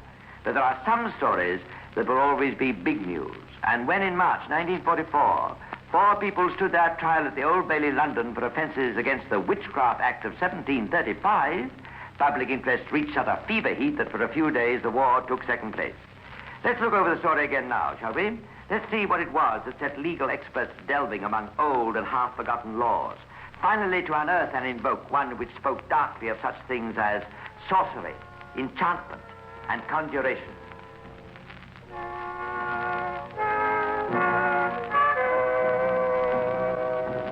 In Portsmouth at the time lived a Mr. and Mrs. Edward Homer, who kept a small druggist shop. Over it was a room registered as the Master Temple Psychic Center, for Mr. and Mrs. Homer were spiritualists. That is to say, they believe not only, as most of us do, that human beings have souls or spirits which survive the death of the body, but also that these spirits can and do communicate with the living through mediums. Now, two fundamental points of a democracy are freedom of thought and worship. Far be it from me to question the validity of spiritualism, nor it can be fairly said was this ever the purpose of the prosecution, which had but one aim, to drive home such everyday crimes as conspiracy, false pretenses, intent to defraud, and public mischief. It was the practice of the Homers to hold spiritualistic seances in the room over the shop, and since the engagement of mediums cost money, they were naturally anxious that the session should be well attended. So it happened that one day in December 1943, when Mrs. Homer met an acquaintance, Lieutenant Stanley Worth, RNVR, she said, "Oh, Mr. Worth, you know Helen Duncan's coming down to Portsmouth, don't you?" I know. Who is she? Well, she's a materialization medium. Quite the most wonderful person in England. Really? You've no idea the things she can do. She can bring back people who've passed over so that you don't just hear them, but actually see them as well. You mean see them in the physical sense? Well, not altogether, but you see them as a sort of white mist. It's an ectoplasm that exudes from Mrs. Duncan's body. Sounds most interesting. She must be a remarkable woman. Oh, she really is. She has her own private room in the Psychic College at Edinburgh. The King's chaplain's been down, and I'm told even Lord Darling's interested. Tell me, do these spirits speak? Oh, yes, through Mrs. Duncan's guides. Sometimes she has a man named Albert, and sometimes a little Scottish girl called Peggy, who died in 1933. When did you say she'll be here? Oh, it'll be early next month. Well, I'd rather like to come along to one of the seances, if I may. Could it be arranged? Oh, I'm sure it could. Of course, we're getting hundreds of applications, but we can always manage to fit in an old friend like you. That's very kind of you. Now, I suppose there's a subscription of some sort? Yes, we have to make a charge, I'm afraid, to cover Mrs. Duncan's fees. It'll cost you 12 and 6, but I'm sure you'll find it's worth every penny. A few days later, Lieutenant Worth returned to the little shop and again saw Mrs. Homer. Oh, Mrs. Homer, I've been telling a friend of mine about this Mrs. Duncan. I was wondering if I could bring him along, too. Oh, certainly. I'll see 2 seats are kept. Well, thanks very much. I should warn you in advance, though, he's a bit of a skeptic. Oh, we get plenty of them. He's a doctor, you see, a surgeon lieutenant in the Navy. And they're all such awfully practical people, aren't they? What's his name? Fowler. I shan't bring him if you'd rather not, you know. Oh, nonsense. Let him come by all means. I'll give him a seat in the front row and scare him stiff. The only thing is, you must warn him not to demonstrate or be violent in any way, as it might make the ectoplasm rush back into Mrs. Duncan's body and do her some harm. Well, I'll see he behaves himself. Don't worry about that. Now, I'll pay for my seat now. Oh, thank you very much. A few days later, Lieutenant Worth returned to the shop and paid the 12 and 6 for his friend, this time to Mr. Homer. Then on the afternoon of January the 14th, the 2 naval men presented themselves for the seance. Homer checked their names and ushered them upstairs. They found themselves in a room in which chairs were arranged in rows diagonally, facing a curtained corner. You'll find bits of paper on the seats with your names on them. Oh, thanks, Mr. Homer. Which row? The second, I think. Oh, it'll probably be those 2 there. Come on, fella. Good front stalls, eh? I say, boy, you must try not to make a joke of it, you know. Oh, sorry. As a matter of fact, I don't think we're in the right seats even now. I thought you said the slips had our names on them. Yes, but I mean I should be sitting where you are and vice versa. Does it matter? I suppose it doesn't, really. Let's stay as we are. Okay. Well, what's the thing bob in the corner? That's what they call a cabinet. The medium sits in that big chair you can see, and then the curtains are drawn to... Hiding her from us, eh? That's right. Then the lights are put out, except for one faint red one. And then the fun begins. Yes, I can hardly wait. In actual fact, proceedings didn't begin quite as abruptly as that. First, Mrs. Homer handed, for the inspection of the audience, a frock, underclothing, and shoes, all black. Then 3 women were invited to an adjacent room to watch Mrs. Duncan change into these clothes. Meanwhile, other sitters searched the cabinet and satisfied themselves there was no white cloth or other possible means of fraud there. These preliminaries completed, Mrs. Homer opened the seance with an extempore prayer. Then the audience joined in the Lord's Prayer, after which, rather surprisingly, they sang that popular number, South of the Border, which it appears was a favorite tune of Mrs. Duncan's spirit guide, Albert. And now the medium herself appeared, clad all in black. She sat in the cabinet, the curtains were drawn, the lights were dimmed, and the audience sat tense and hushed. How do you do? It sounds like Albert. It is, too. Look. Good Lord. What's that white stuff floating in the air? That's Albert's ectoplasm. Hello, Albert. I must say, it's nice to see so many familiar faces present. Well, now, I have here a lady who passed over with some trouble in the lower part of the body. Would somebody please call her up? Come on, don't be nervous. It's for the gentleman on Mr. Homer's right. That'd be you, wouldn't it? Me? Yes. But I... Oh, I'm sure it must be for you. Go on. Answer. Ask who she is. Well, all right then. Who are you? That's the voice. That's the gentleman, all right. Will you come out, please? Luke. Who are you? Are you my aunt? Yes.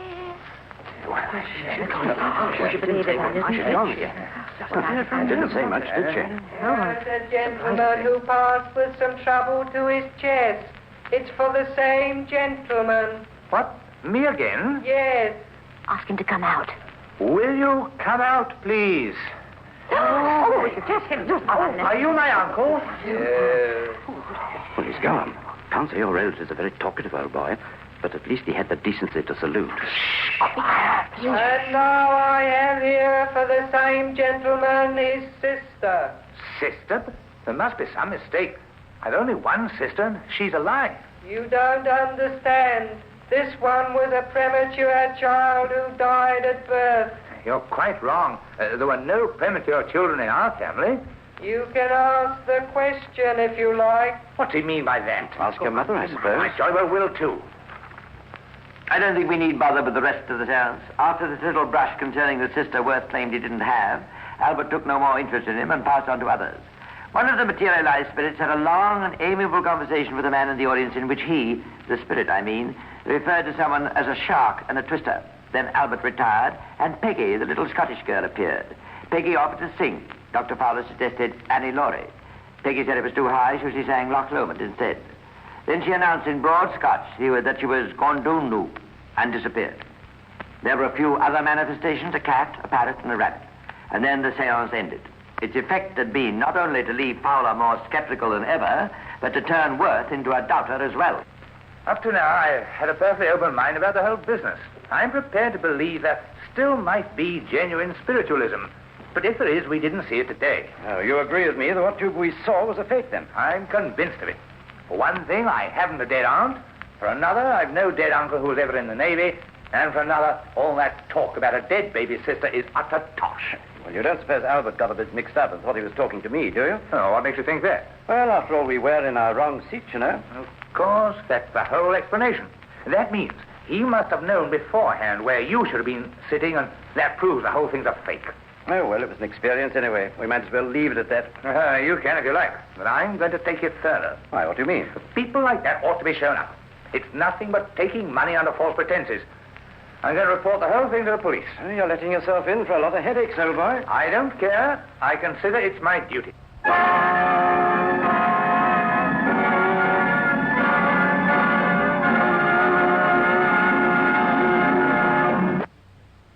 Blew the gaff, as it were, to Detective Inspector Ford of Portsmouth City Police. And he was very definitely interested. Look, Inspector, don't take my word for it. I'm going to send a man along to see for himself. That's exactly what I intend to do, Mr. Worth. And I want you to take him as your guest. Me? Yes, in that way he'll be much less likely to create suspicion than if he went along by himself as a stranger. I see your point. Then you'll do it? Well, I can't say it's a job I relish, but as I started all this, I suppose it's up to me to see it through. Splendid. Now, say nothing to anyone in the meantime, but come back here tomorrow and we'll have all the details worked out. Police plans were carefully laid. There was to be another seance on the following Wednesday, January the 19th. Worth booked 2 seats, and when he arrived, he was accompanied by War Reserve Constable Cross. Worth paid 25 shillings to Mrs. Homer, who, as before, ushered them upstairs to their seats. Both men knew exactly what they had to do. At a favorable opportunity, Cross was to rush forward and try to grab the floating ectoplasm. At the same time, Worth was to flash on a powerful torch he carried, secreted. Then Cross was to blow his whistle. Inspector Ford and other police were to enter the premises, and arrests were to be made. The seance began, as the other had, with the preliminaries of inspecting the cabinet, supervising Mrs. Duncan's dressing, and the usual prayers.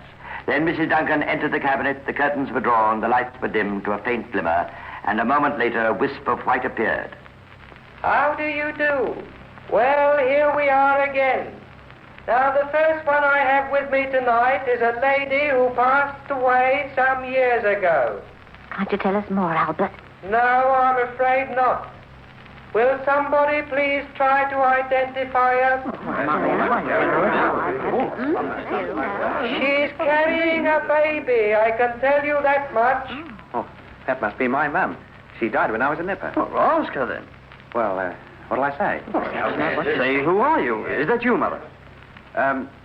Who are you? Is that you, Mother? Ah, that's the voice. Yes, I'm your mother. Look, I can see the baby. Oh, I can. I can. It's as plain as everything. Not a very satisfactory beginning, perhaps. Still, the seance went on. Albert continued to act as go-between, and two more spirits appeared, talking in ghostly whispers and floating before the astonished audience in the form of ectoplasm. Then, as a third wisp of white emerged from the cabinet, Worth felt a nudge, and he knew the time had come. Now, hey, who are you shouting at? Got you! For heaven's sake, man, shine your torch! Oh, sorry.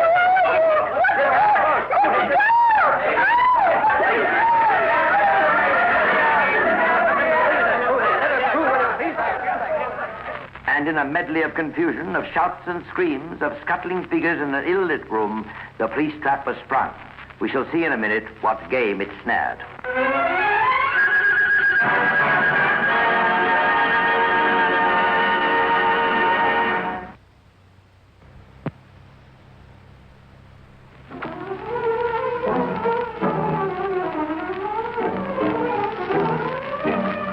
With women screaming and a police whistle shrilling, the Master Temple Psychic Center had never known such a lively moment, even during the most dramatic seance. Constable Cross found himself wrestling with a very substantial piece of ectoplasm, which in the light of Lieutenant Worth's torch was revealed as Mrs. Duncan. As to what happened next, perhaps we'd better jump forward and let Worth describe it as he did later in court. When I flashed on the torch, I saw Mrs. Duncan trying to get rid of a piece of white material which she was trying to throw onto the floor. What sort of material? Oh, it looked like flimsy cloth. I should say about 2 or 3 yards of it. What happened then? As I went forward to assist Cross, someone knocked down my torch and I saw the cloth fall to the floor in a little heap. Did your torch go out? Oh, no. It focused away from the scene. As I brought it back, Cross was trying to grasp the cloth and someone pulled it into the audience. Cross said, did you get the cloth? And I said, no, it's gone. And Mrs. Duncan said, of course it's gone. It had to go somewhere. She didn't deny it was a cloth. Oh, no. What then? I saw Mrs. Duncan in her bare feet, trying to get her shoes on. Soon after that, she started screaming and yelling that she was ill and wanted a doctor, and then the police came. There was, of course, a great deal of protestation and many angry words. There was also a thorough but unsuccessful search for the missing piece of cloth, which undoubtedly, if found, would have become Exhibit A. Mrs. Duncan and the Homers were arrested and charged, and later a charge was also preferred against Mrs. Duncan's traveling companion, Mrs. Frances Brown. The next step was that the Director of Public Prosecutions instructed Mr. John Maud, K.C., and Mr. Henry Elam to draft an indictment of the 4. This, it appears, was quite a problem. Activation 24, Section 4. Any person pretending or professing to tell fortunes or using subtle craft, means or device, by palmistry or otherwise, to deceive or impose on any of His Majesty's subjects, and so on, shall be deemed a rogue and vagabond. Liable as such to trial in a magistrate's court and, on conviction, to imprisonment with hard labor for a period not exceeding 3 months. Precisely, that's the catch. I think this case is far too serious to be dealt with summarily, don't you? Oh, I quite agree, of course. Of course, we could make it a straight charge of obtaining money by false pretenses. I foresee difficulties there, too, I'm afraid. We have to satisfy the jury that Worth parted with his money because of a specific pretense, known by the accused to be false, that Mrs. Duncan was in a position to materialize spirits. Whereupon the defense might simply retort, not at all. The money was merely passed as the price of admission to a seance at which anything or nothing might happen. Quite. No, we'll have to do something better than that, I think. Yeah, quite a problem, isn't it? There is, of course, the Witchcraft Act. Witchcraft Act? You know, 1735. More or less in the discard these days, of course, but... Here, hand me that book like a good fellow, will you? Yeah. Thanks. Sections 3 and 4 are the relevant ones, I think. Where are we now? Ah, yes, here we are. Any person who may pretend to exercise or use any kind of witchcraft, sorcery, enchantment, or conjuration shall be liable on conviction to a year's imprisonment. How's that? It certainly seems to answer the purpose, but it's a little, well, unconventional in this day and age, isn't it? How will people react? My dear fellow, we're not concerned with how people react. Our job is to see that an indictment's prepared which will offer the defense no possible loophole. And it's my belief this is the way we can do it best. So the half-forgotten Witchcraft Act was invoked, and 7 separate charges were formulated against the 4 prisoners. Until this time, the case had excited little public interest.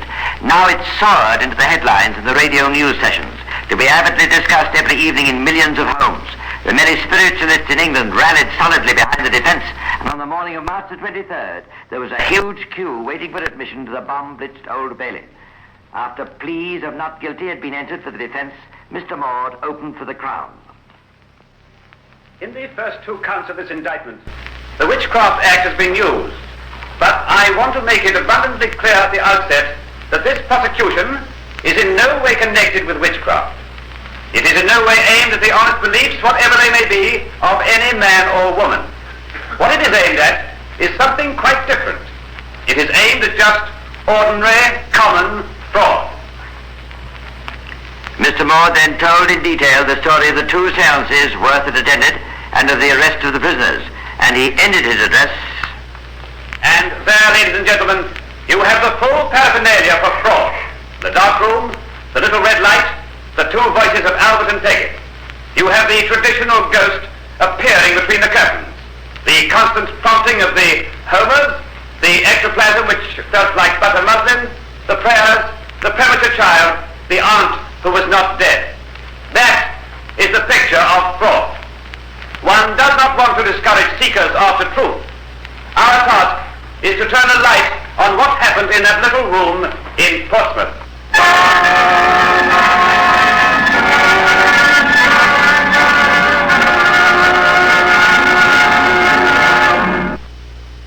President Worth was, of course, the chief witness for the prosecution. He told his story straightforwardly and lucidly and stood up well to the cross-examination by Mr. Loseby for the defense. Then followed a stream of witnesses. Worth, Dr. Flend, father, some people who had been present at the seances, Constable Cross, and finally Detective Inspector Ford. Then, in his opening address for the defense, Mr. Loseby startled the court with an unusual offer. If it be true that Mrs. Duncan is a materialization medium, it means there is a spirit world near her at this moment. If she has got a guide, he will be with her now, probably trying to help her. If she be a person through whom spirit forms can, under certain circumstances, materialize, she might show them here. Members of the jury, I suggest that you ask my lord if you might be allowed to see, and possibly you might hear the voice of her guide for yourselves. And you will then be able to judge whether it was hers or a different voice. In other words, ladies and gentlemen, I propose a test seance with doctors present and precautions taken to prevent fraud. Mr. Loseby's offer was not permitted by the court, which seems a pity. It declined to call Mrs. Duncan as a witness on the ground that during the seances she'd been in a trance and knew nothing of what was going on, and so her part of the trial remained a particularly passive one. Indeed, of the 4 prisoners, only Ernest Homer went into the box. From him were elicited several interesting facts regarding the financial side of Mrs. Duncan's visit to Plymouth. So Mrs. Duncan received £104 for what amounted to 6 days' work? That's right. And when you paid her, what surplus was there? £30, 18 and 9. What happened to that? It was given to charities. Was any given to charities before the police raid on the 19th? No, sir. Hints that the prosecution might possess certain information about Mrs. Duncan's past were implied in other questions asked of Homer. Did you know that in 1931, Mrs. Duncan was investigated by certain scientists? No, sir. Hadn't you heard that she'd been investigated by the National Laboratory of Psychical Research at any time? Oh, yes, I heard of that. And that she once came away from the investigation without the hallmark of anything having happened? No, sir. On the whole, though, it must be admitted, Homer emerged with little discredit from the cross-examination. Certainly he revealed himself as an extremely credulous man, but after all, that wasn't the charge against him. Following Homer, the defense called a huge list of witnesses, some who had attended the seances at Portsmouth, some who had had previous experience of Mrs. Duncan as a medium, and some who testified to the genuineness of spiritualism in general terms. One at least had his evidence widely featured in the newspapers. This was Harold Swaffer, the well-known journalist. Swaffer proved as provocative in the witness box as he usually is in print. He told, for instance, of a test seance to which Mrs. Duncan had submitted in 1932. He took along 4 magicians, 2 professionals and 2 doctors who were amateur magicians. Mrs. Duncan was tied by 40 yards of sash cord. She was handcuffed and her thumbs were tied tightly together with 8 yards of thread. This was done by a professional magician. Even then, the phenomena persisted. What phenomena, Mr. Swaffer? Spirit manifestations. And although it took 8 minutes to tie her up, she was freed without assistance in 3 minutes. Even Houdini couldn't do that. Was Houdini one of the magicians you took with you? No, sir. Who was Mrs. Duncan's guide on that occasion? Albert, my lord, the one who always acts for her. And these manifestations you speak of, what did they comprise? Ectoplasm, my lord. Tell me, Mr. Swaffer, you've been a dramatic critic, have you, too? Unfortunately, yes. Unfortunately, for whom? Unfortunately, for the poor critic who has to sit it out, my lord. Would you know most of the actors in London? Some of them don't know me. It's been suggested that the phenomena exhibited by Mrs. Duncan could be simulated by a highly skilled actor. Is that your view? The wildest statements are made regarding psychic phenomena. I've heard, for instance, that it's ventriloquism. Now, when I've challenged a ventriloquist to throw his voice, he's failed to do it. Could the greatest actor you've ever known simulate the phenomena if he were laying himself out for fraud? An actor can impersonate a great deal, that's his job. But a medium cannot. I couldn't do it, and I am a fairly good actor.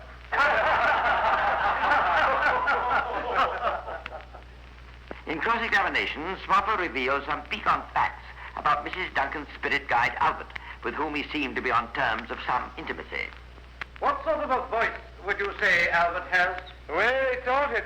When I first heard it, it was Cockney. I've heard it described as an Australian voice. Would you say it was Australian? There are all kinds of Australian voices. There's Melba's, for instance. Let's leave Melba out of it. Which do you think it was most like? Oxford, Australian, Canadian, or Cockney? I don't remember. It was in 1932. Later in cross-examination, Swaffer disclosed the interesting fact that he, too, had a spirit guide, an Egyptian named Darak Ahmed. Also, he asked, and was refused, permission to try to swallow a length of butter muslin to show that the regurgitation theory was all nonsense. After this lively interlude, the stream of witnesses continued, and the case had been going on for 6 days before the last of them stepped down. Once again, the defense offered to submit Mrs. Duncan to a test seance. The judge asked the jury if they desired it. They said they did not. Then came the final addresses, the summing up, the jury's retirement. They'd been asked to give a verdict on the first count only. In 24 minutes, they'd returned to court. Their verdict: we find all 4 guilty as charged. So ends The Secrets of Scotland Yard, starring Clive Brooks as the narrator. How do you do? This is Clive Brooks. This week I'm going to start by telling you a little parable. One day a prince was riding over his lands and came to a clearing in a wood.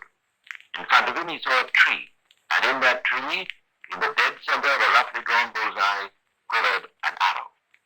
The prince rode on and found another tree and another arrow embedded with deadly accuracy in the center of a bullseye. Staggered by such amazing marksmanship, the prince stalked the archer and said, "If you'll teach me to shoot as well as you, I'll give you half of my kingdom." "Certainly, Your Highness," said the peasant, and taking an arrow from his quiver, he shot it at a tree some distance away. Then, walking to the tree, he took a piece of chalk from his pocket and proceeded to draw a bullseye round the arrow. "There you are," said the peasant, "how to be a perfect shot in one lesson." Now, rather naturally, the prince felt he'd been taken for a bit of a ride, and being a man of honor, and incidentally feeling that properly applied there might be some future in the peasant's racket, he duly made over half of his kingdom. I'm glad to report that he never regretted it, since the formula of making sure of your aim by sticking the target onto the arrow instead of the arrow into the target proved in matters of state a very paying proposition. This week's casebook history is that of the master detective of all time, a sleuth with 120 captures to his credit. And I'm sure you will see the connection between the little parable I've told you and the story of Jonathan Wild.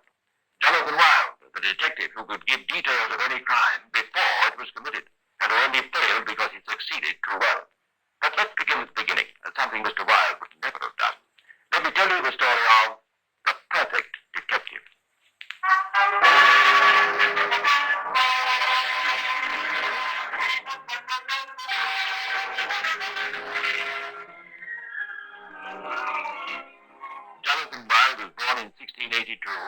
and to understand the man and his work, you must picture the conditions of the time. At the end of the 17th century, London was overcrowded and chaotic. While its population increased by leaps and bounds, its city limits remained static. Beyond these limits, there was little or no attempt at administration. Little wonder that it was the criminal's paradise. To put an end to this state of affairs, the common law was injected with certain severe statutes which caused a great outcry from London's underworld and greatly increased the numbers of those residing in the prisons of Her Majesty Queen Anne. Just as soon be here in jail as out at the job. With these new laws, a man's hardly a chance to catch a living. It's just like a woman. She's not even got comfort on that throne of hers before she started mucking about with ways to confuse the poor suffering robbers at every turn. I tell you, it's just like a woman. The same for us blokes, you know. What's your import, Charlie? Receiving. Caught with 2 bales of stolen silk just coming to the shop the night before. But that's no crime, Charlie. Where you come from, matey? Didn't you know our blessed Queen Anne's made it a capital crime to receive? She's made it so if you steal something, you get hanged. And if you sell it to a bloke, he gets hanged. I'm telling you, she'll come to no end with a drop in the population if she carries on this way. But if the police hadn't found the silk in your shop, you'd have got away with it. Of course I would. But how quick do you expect me to get rid of this stuff?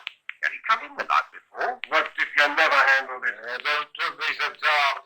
If he never handled it, he'd never receive it. If he never received it, he'd never sell it. If he'd never sell it, well, he might as well be some other bloke altogether. Let me explain. The only way the police can prove you're a receiver is if they catch you with the stuff in your hands. What if a thief told you where he'd hidden some stolen goods? So you could contact the likely buyer and direct him to the hiding place. The goods would never be in your possession. Sounds all right. Look, how do we split the money? I haven't worked out all the details. But if you'd like to get in touch with me when you come out, I'll be found at the Cock Alley Tavern in Crittengate. Why? That's Easy Mary's place. That's right. I'm collaborating with her for a time. I'm being released from here today. What have you been in for? A few of my creditors became slightly too insistent. If you're now going to set up in business, receiving? I'd rather call it obtaining. I shall obtain information about any theft. I shall obtain a buyer for the stolen goods. And I shall obtain a good share of the thief's earnings. I certainly advise you to come in with me, gentlemen. It will be enormously to your advantage. You talk, old pig. It's a maxim of mine, friend. Be your own trumpeter and don't be afraid of blowing loud. Here, what's your name? My name is Wilde. Jonathan Wilde. Short and lame, loud but insinuating, Jonathan Wilde was at this time 25 years of age. Soon after coming to London, he fell into heavy debt and consequently prison, where he served 4 years. On his release, Johnson joined his lady friend, Mary Milliner, in running the Cock Alley Tavern. It was a meeting place for criminals, and Wilde immediately set about his new business, obtaining, as he called it, right on the premises.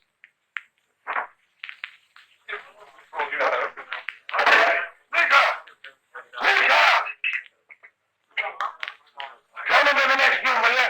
I want to speak to you. You'd be a fool if you didn't. You wouldn't be there when you came back. There's a notice in the paper offering a reward for a diamond brooch. Stolen off Lady Bonnerdale last week. I never heard of the theft. It wasn't reported to me. No, sir. It wasn't one of our men. Do you know the thief, then? Yes, sir. He's out there now. I'll catch him. And what's he done with the brooch? Call him, will you?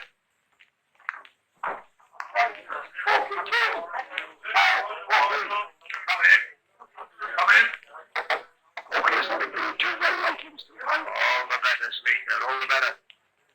Come in, friend, come in. See me? Indeed I do. Shut the door, will you, sneaker? Now then, Porky Jim. First of all, realize I'm your friend. I'm here to help you. And if possible, make a little profit as well. Now, you stole a brooch from Lady Bonnerdale last week. Oh, never mind who told me, I know. Have you been able to dispose of it? No. Not so many receivers about what with this new law. Exactly. Now, how would you like me to arrange for its disposal? You mean you'll buy it? No. I mean I'd find a buyer for you. How much do you want to get for it? In the old days, a receiver would give me 15 guineas easy. Then I suggest that anything over 15 guineas comes to me. Right? Right. Must be outside the Eagle Arms Tavern in Smithfield at 2 o'clock tomorrow. Then a lady will buy the brooch from you for a certain sum. I'll be expecting my share tomorrow evening. Here. If I don't get it, the police might be interested to know one or two facts. Goodbye for the present, friend. The next morning at an early hour, Lady Borrowdale received a visitor. His charm of manner quickly broke down any bad impression caused by his unattractive appearance, and his information was received with delight. Your ladyship, you must please forgive me for this early visit, but I have news which I'm sure will cause you great relief. Pray continue, sir. May I first have your name? So beautiful a lady may certainly have anything she wants of me. The name is Wilde, madam. Jonathan Wilde. My news is that you can recover your brooch for the price. But I will pay. How much, your ladyship? Well, I could not go beyond 25 pounds. Pity it is then, your ladyship, that the thief last night informed me he would part for the brooch for nothing less than 30 pounds. Well, perhaps I could. Outside the Eagle Orange Tavern in Smithfield at 2 this afternoon, a man will be waiting to sell your brooch to you for 30 pounds. I'm sure you will wish to avail yourself of the opportunity. And what of you, Mr. Wilde? What payment do you require for this information? Not a single farthing, your ladyship. I don't do these things for worldly interest, but for the benefit of any unlucky person who has met with misfortune. Your servant. Wire's power quickly grew.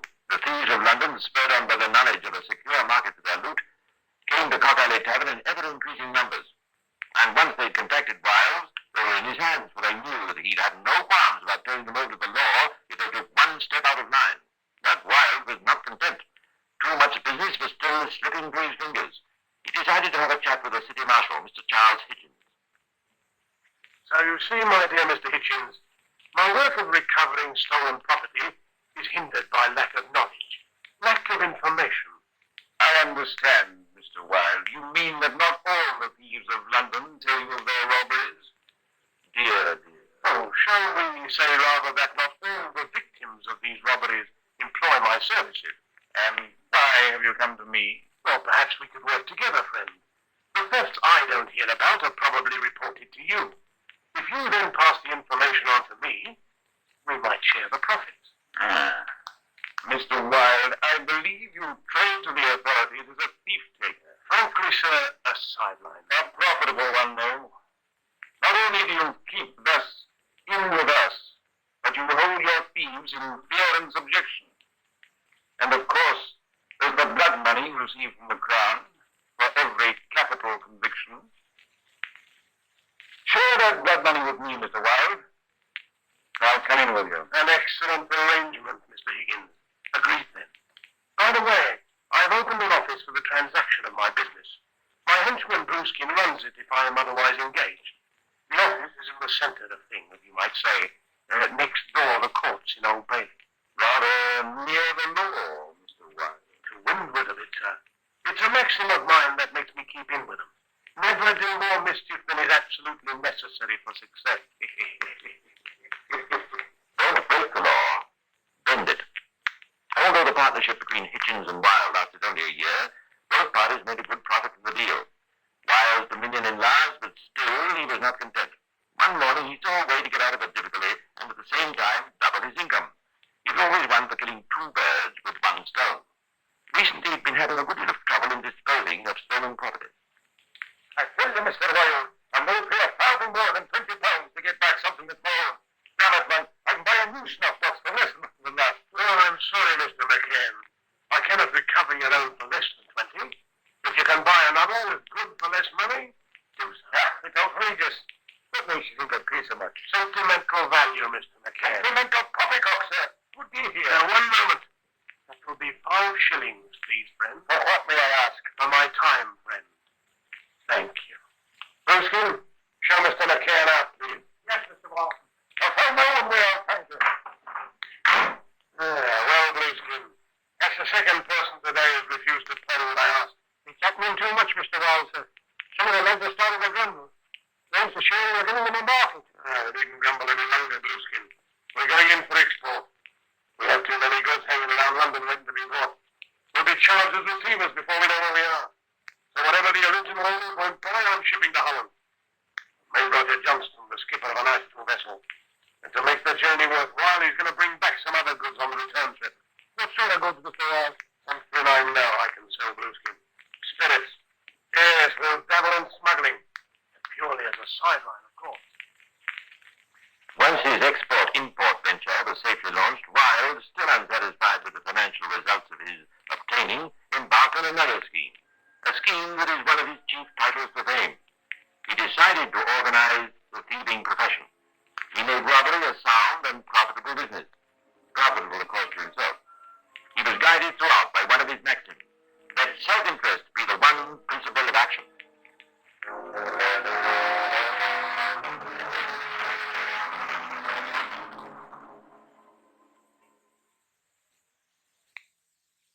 He's traveling on that coach, and she always carries her valuables with her. Right you are, Mr. Wilde. We won't have no trouble. We'll choose a nice lonely spot, make quite sure nobody's about, and then stand and deliver.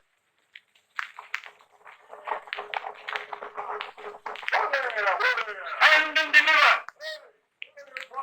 Now then, ladies and gents, take the next few minutes nice and calm, and there won't be no need for violence. Take shot, hold the horses, and keep an eye on the coachman. Stella, mind the passengers. Oh, there! Yeah, I can hold the beast gun, but I'd rather give Sturg and him and the ladies. There ain't no time for pleasure, Bagshot. Now then, which of you ladies is Travers? Elizabeth, Lady Travers. What do you want with me, Dillon? Oh, nothing whatever, your ladyship. It's your travelling case I'm after. And no, if you please. It would appear I have no choice. That's right, your ladyship. That's what would appear. Thank you kindly.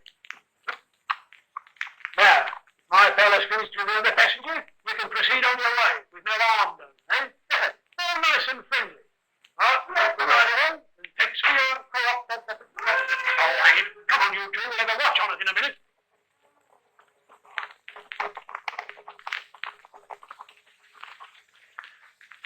During the following months, the money poured into Wilde's office. Having arranged a robbery, he would sit back and wait for the victim to come to him. He was widely known by now, and pay for recovery. His smuggling from Holland was thriving, and his thief-taking, as it was called, was earning him a good income from the police in blood money. But the authorities were not totally blind to what was going on, and on a July morning in 1718, Wilde was visited by the chief officer of the watch. Your activities as thief-taker are more closely connected than as lawful. Oh, dear me, officer. Are people once more slandering me? Is it slander, Wilde? How is it that you are so successful in apprehending criminals? Phenomenally successful. How is it that... Do I not? How is it that you are always able to recover stolen property when... Let me finish, friend.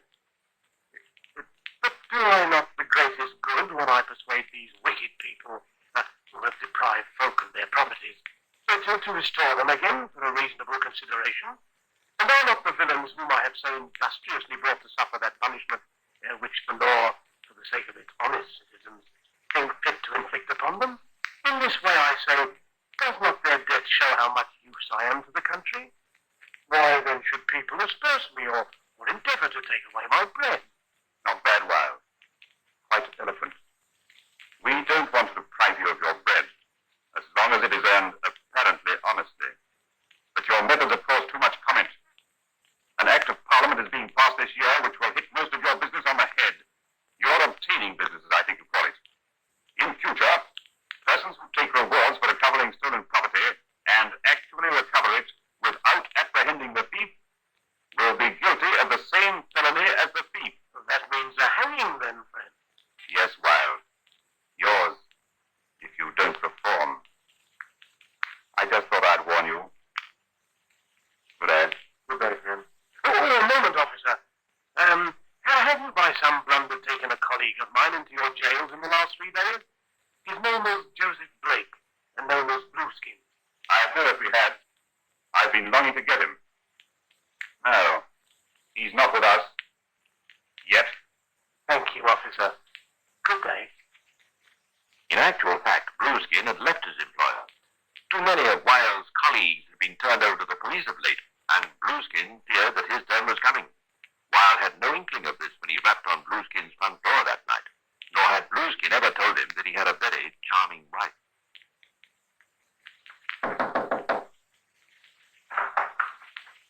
Is Blueskin... Mr. Joseph Blake at home? Go on, say Blueskin. We all call him that.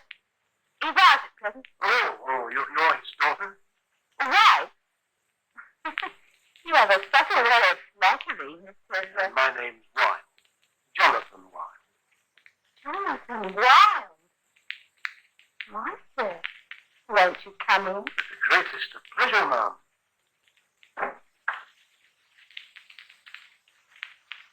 You speak so cleverly. So unlike Blueskin. Oh, by the way, where is the fellow? He's not the job he done for you. I've not seen him these last 3 days. What job, pray? Don't feel but at the Scottish Ambassador's mansion, I think he said. Chief, has he taken upon it himself, too? Am I to be betrayed by my closest henchman? Your pardon, Judith. We were speaking of more important things. Yes, Jonathan? Was it not a pennyweight of love I mentioned? First thing next morning, Wilde was hard at work securing the arrest and imprisonment of Blueskin.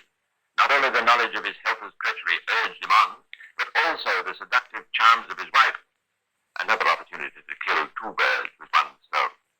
In an evil-smelling cell at the Old Bailey, Blueskin desperately sought means of escaping the gallows.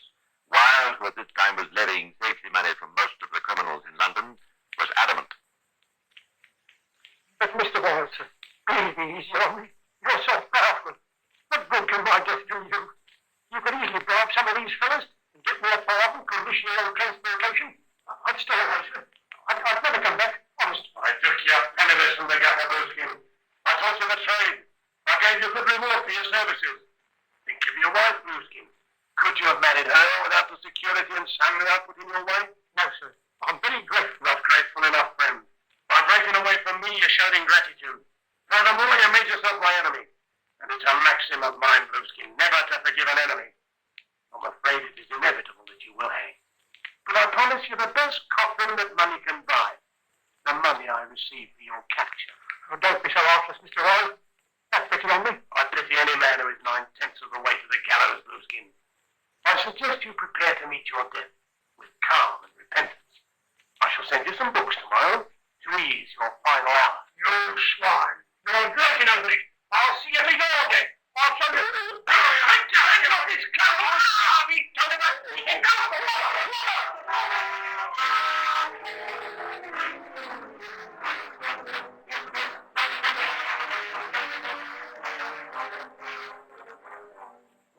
To celebrate the hanging, Wilde presented Judith, the dead man's wife, with a ruby ring, one which he was to wear for many a day and night to come.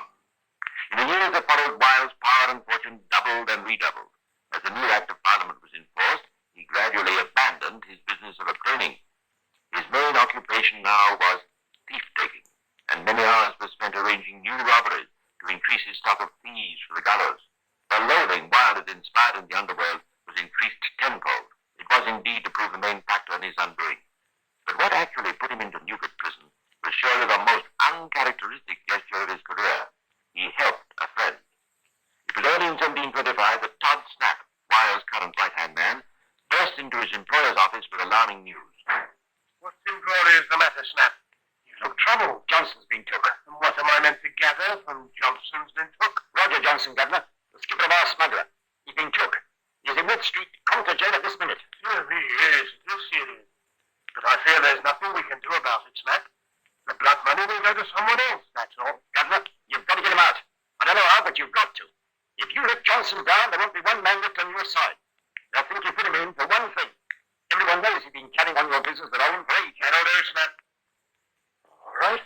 We shall make an effort on Johnson's behalf. I want you to go round up as many ruffians as you can find.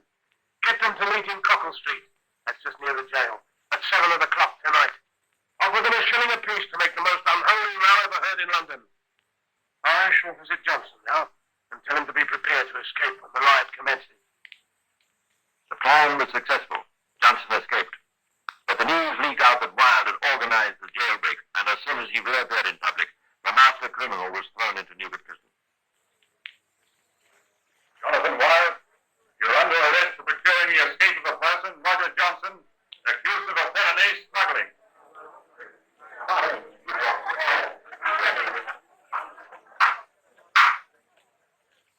Order in the court. Jonathan Wilde, is your arrest on the 15th day of February on the charge of procuring the escape of a felon. The further charge is being made against you that you organize a gang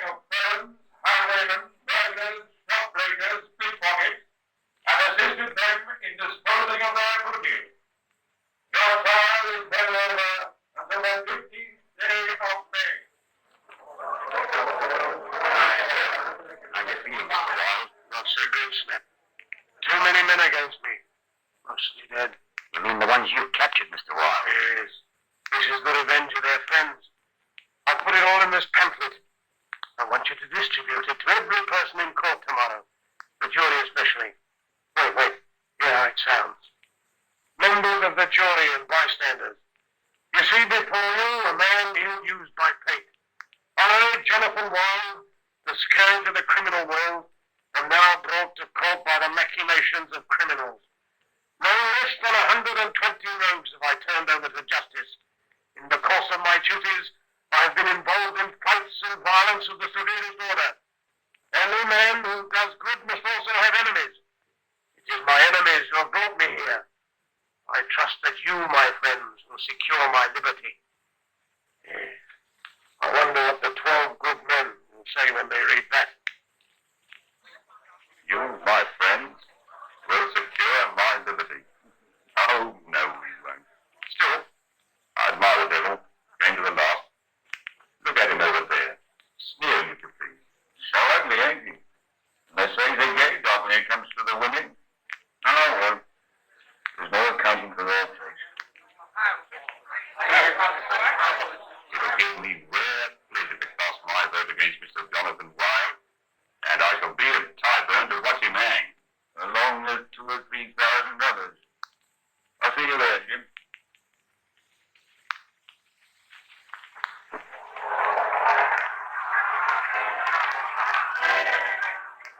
Hey, Jim, I told you I'd be here.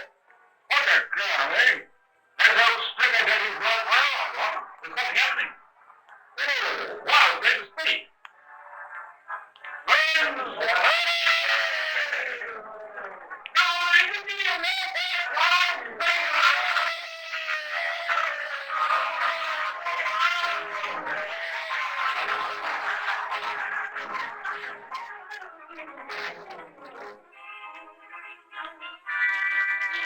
Keep hatred concealed in your heart, but bear the face of a friend. That was another maxim of Jonathan Wild, a man of tireless energy, breathtaking nerve, infinite resource. What a statesman he might have made. What heights his career might have reached had it not been cut short on that lovely spring morning in 1725, when, not altogether to his surprise, he was executed. Pity, I should like to have met him.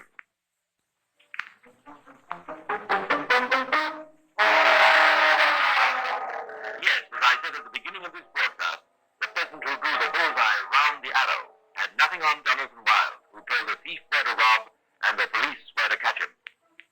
Jonathan Wild's story suggests, I fear, that to be a perfect detective, you have to be a crook. Fortunately, I've never heard anyone from Scotland Yard claiming perfection. Well, that's all for now, but I'll be back again soon to tell you some more of the secrets of Scotland Yard. Meanwhile, this is Ty Brooks saying goodbye, and